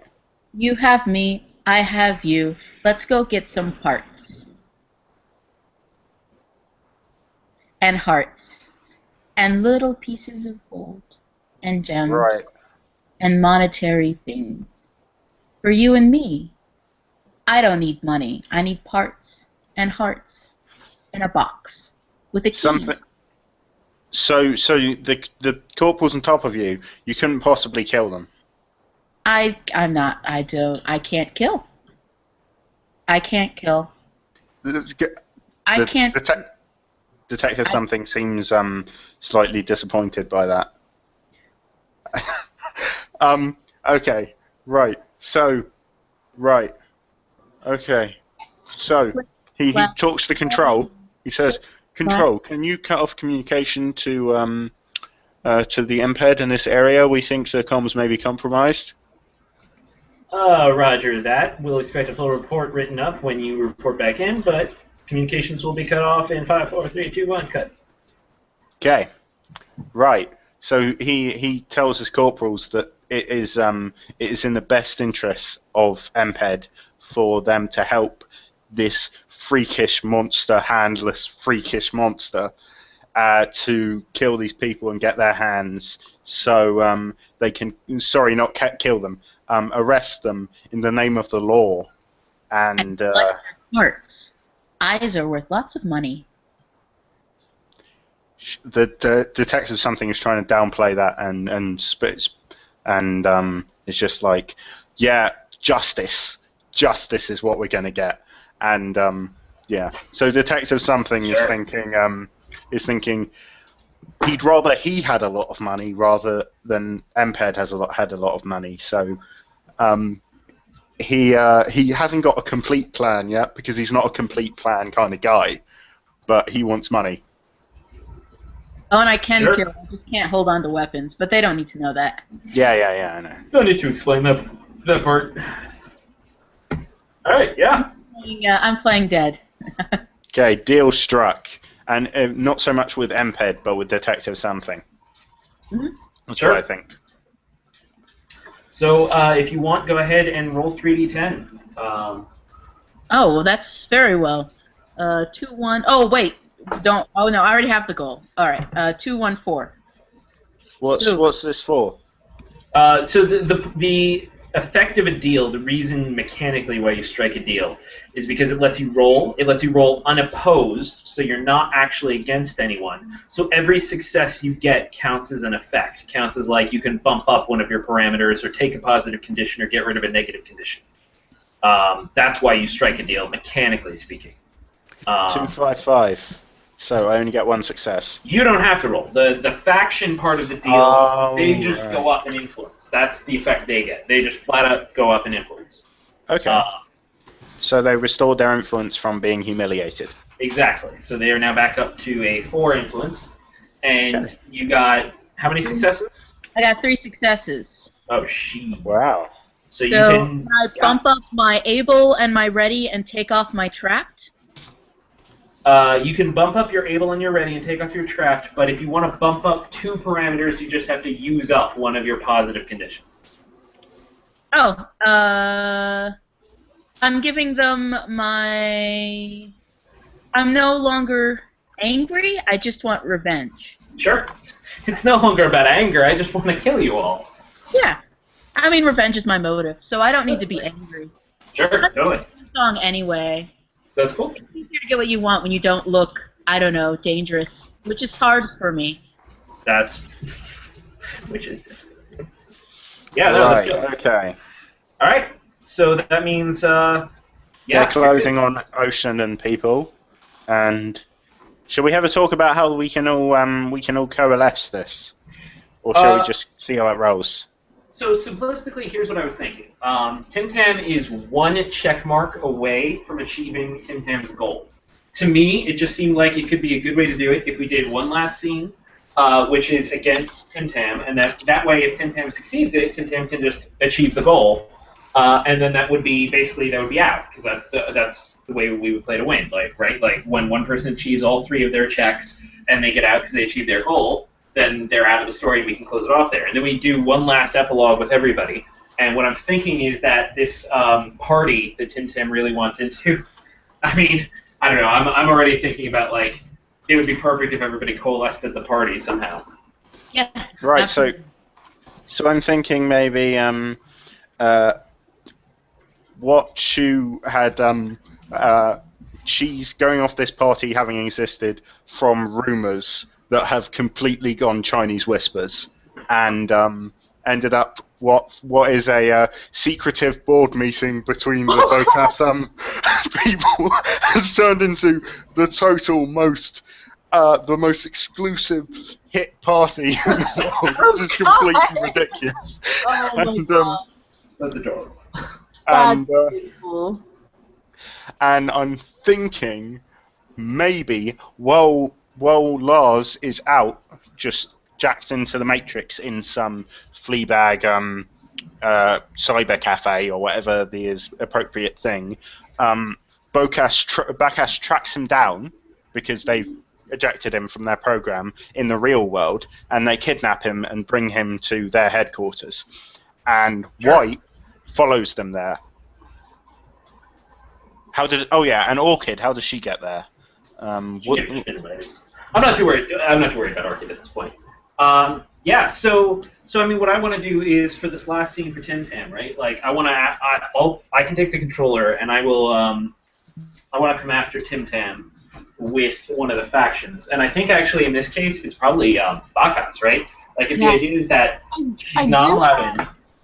A little establishing scene, like a flashback from the past, that I was gonna hand Lars when he was in the Matrix, and I want to introduce it into the story somehow because it gives like an essential. Oh, so that's what's happened, and it can just be like I could just shove it into the action, or I could try to find a way to actually make it make sense in story if someone looks into the cameras. So that's up to you guys. Just think about it. Otherwise, I'll just like. Once we're done, I'll just say, and this is what happened. So, Well, I mean, if you see an opportunity for it, go ahead and bring it up. okay, yeah, just keep it in mind that in the cameras there is a clue. In the cameras, like in camera footage. Shu? What? Oh, like the security cameras from before the like at the beginning of the Eye thing. Project Green. Yeah, like Okay. before Lars got his eyes. Oh, Okay. like in the cameras, maybe. Before White got his eyes as well. That's where they came from. Before White got his eyes, or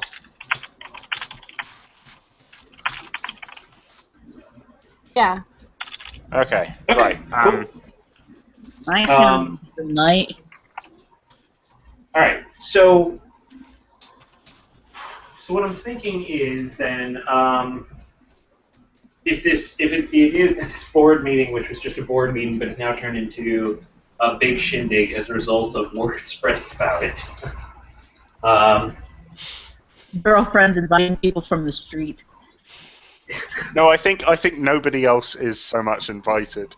It's just Shu has got the impression that this is like this is an exclusive party. The reason why she has to sneak into corporate headquarters is because it's an exclusive party, not that nobody is supposed to be there. Idea. Or like maybe some kind of culture jammer group is planning to crash the board meeting and like bring, oh, that's it. There's like a kind of anonymous type group that's going to like crash the meeting and turn it into a party. And I heard about these plans and I was like, oh, it's cool, it's a party. I have no idea that this is like a political action. Sure. No idea. Yeah, no, that's good. I like that. So Apparently I'm DJ. So. Pinky Pie showing up somewhere to Congress. I find it kind of amusing that there's all these kind of anti-hero melancholic cyberpunk characters amidst a party where, you know, for the most part people are just there to screw around, and like there's these hardened killers and crazy half person half spider mechanical robots walking into just a party. I put on a tux. Right.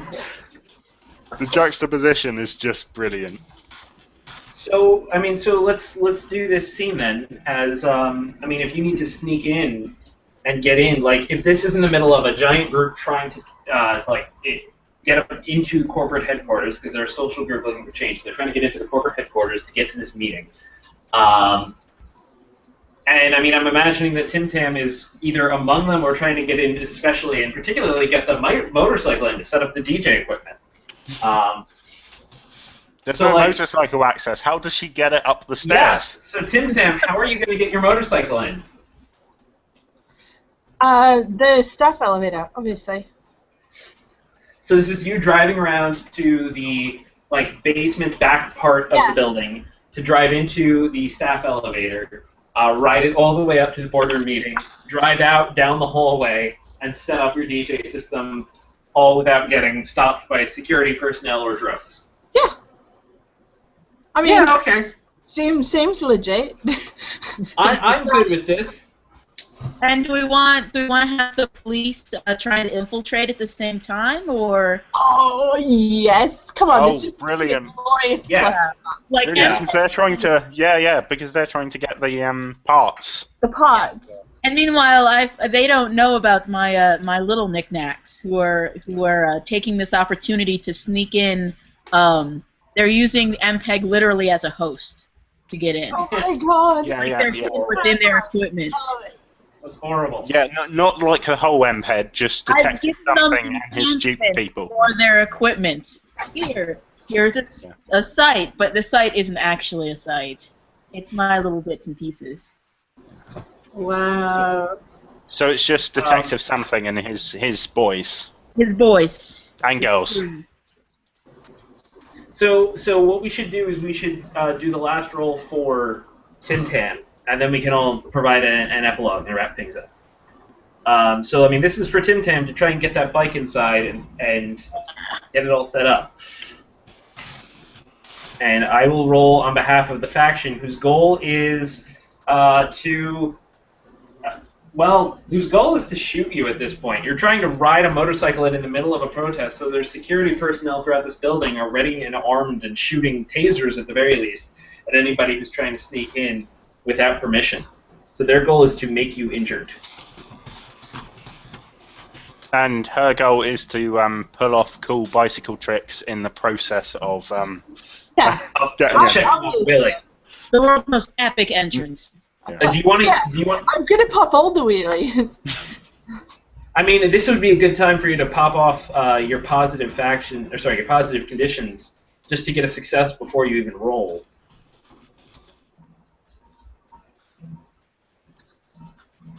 What? I mean, you're about to roll, right? So this is you're about to roll, so you can try and check off willing. And before you roll, you can actually use a positive condition to get an automatic free additional success. If you use it before you roll.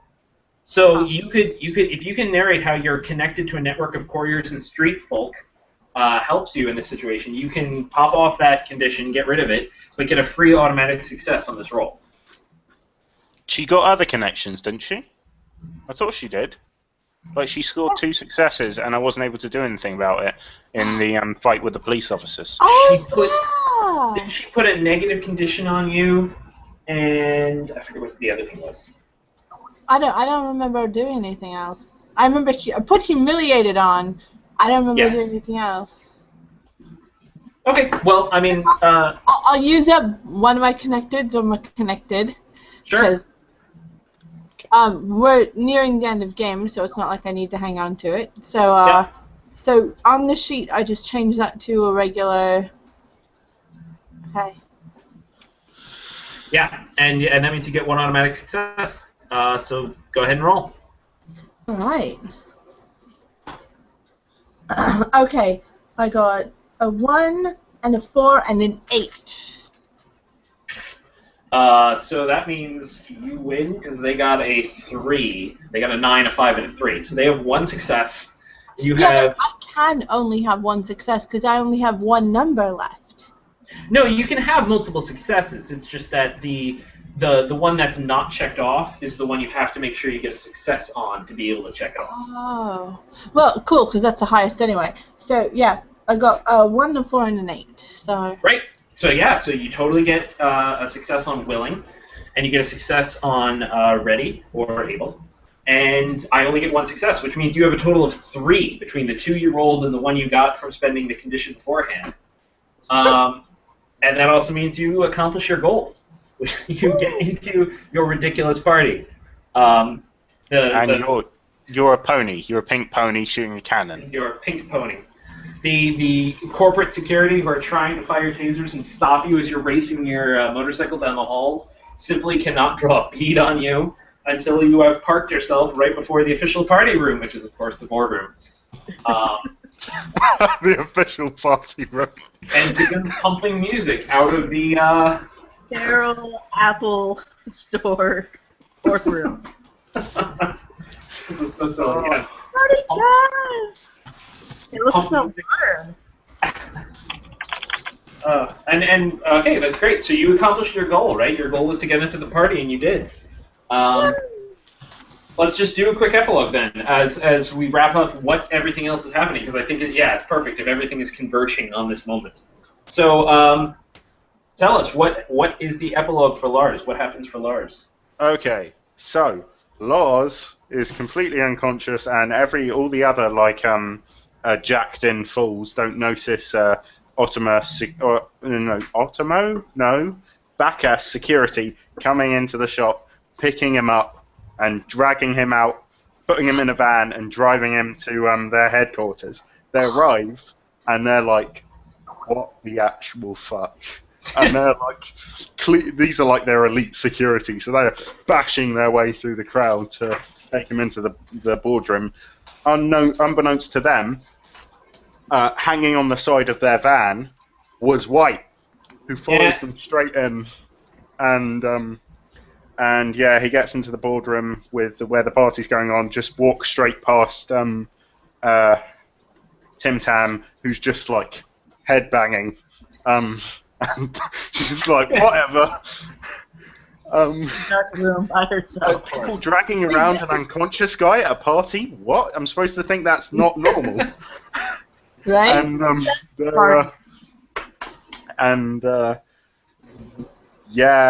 go into the boardroom, and there's all the executives in there, and there's a party going on there, like, what the fuck? And the guy with no eyes is going in there, and I'm not sure. I think this,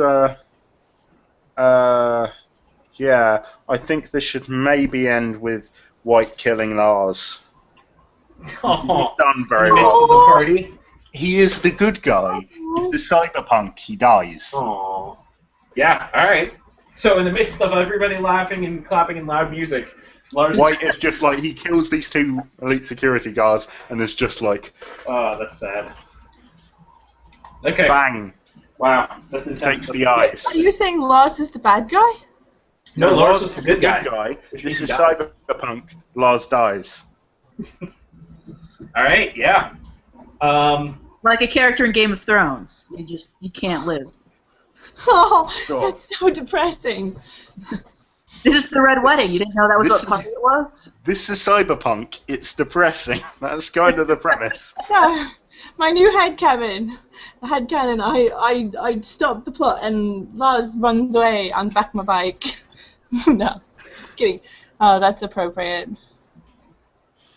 If just one one good note, Lars was unconscious when he was killed. There you go. Oh, so it didn't. So he doesn't have to suffer. Ripped out again for Hmm? the second time. Yeah. So I think that's his epilogue. Alright, great. So what is Nick Knackers? So the MPED now that they know that Knickknacker is, of course, not dangerous in any way. They use him like they would use a Q in a 007 movie. He makes all of amazing guns and surveillance stuff for them, and they're outfitted to the core. That's horrible. They're outfitted to the core in order to capture the Bacchus group, which has lots of money because they've been Right. selling parts in the black market. So like they are super stoked. They got like, wow. free engineering guy. They are all suited up like RoboCops, and they are gonna just become the best. Oh, So- wow. So they kick open the door to the meeting room and come in with all of the confidence that you could ever have. And they all point their guns at the executives, and all of a sudden the guns start to disassemble, and each gun turns into like 4 or 6 little creatures, and those creatures drop to the floor and clickety clack clack, clickety clack clack, clickety clack clack, latch on to the executives. In the meantime, the body armor of the MPEDs starts to constrict and constrict and constrict, breaking them all down. And so the No, little Detective something. He survives, right? Detective something. oh, of course. Detective what's name? He's okay, right? Well, I mean, they're just forced. They are all forced to watch what is happening. So, for each one of the executives, there are 2 bots who their purpose is to keep the executive alive, while the other 4 bots remove one by one each of their limbs. Oh, man. In the meantime, The party's going on because yes, and you know, whatever. Nick Knacker's sitting in his cell because, the cops just locked him in there, took all of his cool stuff, and went out. So Nick Knacker's just sitting in his cell, and one by one, the little bots start coming in with the different body parts of the executive. Oh, man. And they start stitching it onto his body. So now he has 4 mechanical legs, but he's getting 8 arms and 8 legs. And then one by one, the limbs of the police officers who have also caused him harm start coming in. And he just becomes this entire creature of arms and legs of his enemies. Oh, And man. they're coming through the little slits in the cell, and he just sits there in the cell as this monster. He doesn't want to get out. His only goal is revenge, you see. So back at the party, all of the executives are alive, and all of the cops are alive. They're just missing their limbs. Oh, man. They're perfectly okay, except for them missing their limbs. That is not perfectly okay. He's just sitting content, like the end of Silence of the Lambs, just sitting in the cell, content. As it Wow. I have hands. You have Wow. hands. You did not piss me off, so I have no reason to seek revenge against you. And Nick has hands. It's like I have so many hands. I think the only I have all the hands. I think the only real winner here is Tim Tam because she Yeah. got to the party. And she got to play. I think Tim Tam is always gonna be a winner because Tim Tam just has like very stupid life goals. Like, I want to eat Chinese buffet until I can't talk and I have to roll around. Okay, Tim But Tam, that makes you you do that. Like, I want to get laid this Friday. Woohoo! Okay, my epilogue Yeah. is a back scene. It's just this.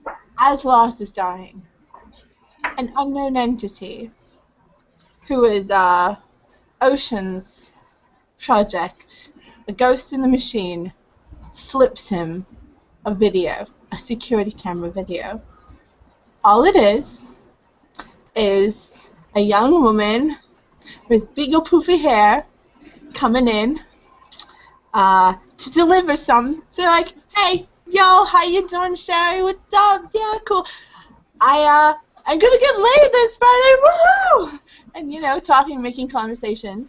Looks over at a couple packages ready to go to different bicycle couriers. Sees someone with the name of a competitive, like a sellout corporate bike courier business, like Busy Bee Couriers. Sees one. Kind of looks around. Because, like, why should they get the commission, right? And slips it into a pack and walks out. Lars, that's what you see right before you die. Oh. Right. It's cyberpunk, and it has to be sad. It has to be sad. Right. So the eyes were created by Project Green, and white was the first subject, and he got captured, his eyes removed, and they were delivered. Be delivered by someone else to someone else. Yeah. You just got them. Bad luck. Or karma. What? Right. So That's that was interesting. Yeah. I enjoyed that. Yeah. Thank you all for playing. Thank you for playing Remember I'll do Tomorrow. it again. Yeah. Do it. That was really fun. I would totally play that again. I like that. Yeah, that was good. Mhm. Thank you, anyone who watched. This has been Indie Plus Games in the Bar. We played Remember Tomorrow by Gregor Hutton. In case you're interested, there are going to be later events today. We do have another Games in the Bar event at 8 o'clock p.m. Eastern Standard Time tonight, where we will be offering Apocalypse World, and we will be offering a hack of Kagamatsu, I believe. We are also going to have, in about half an hour, our Numenera exhibition game. And I believe we have a panel at 9 p.m. tonight. And that panel is on, well, something fascinating and wonderful. I apologize, I don't have it right in front of me. I believe it's on how to be awesome at being a player, but I will check in first. Well, anyway, at 9 o'clock, it's an awesome panel, so check that out too. If you watch this on YouTube, please subscribe somewhere. And thank you, everyone, for watching. Thank you for playing. Thank you all for playing. That was great. Thank you.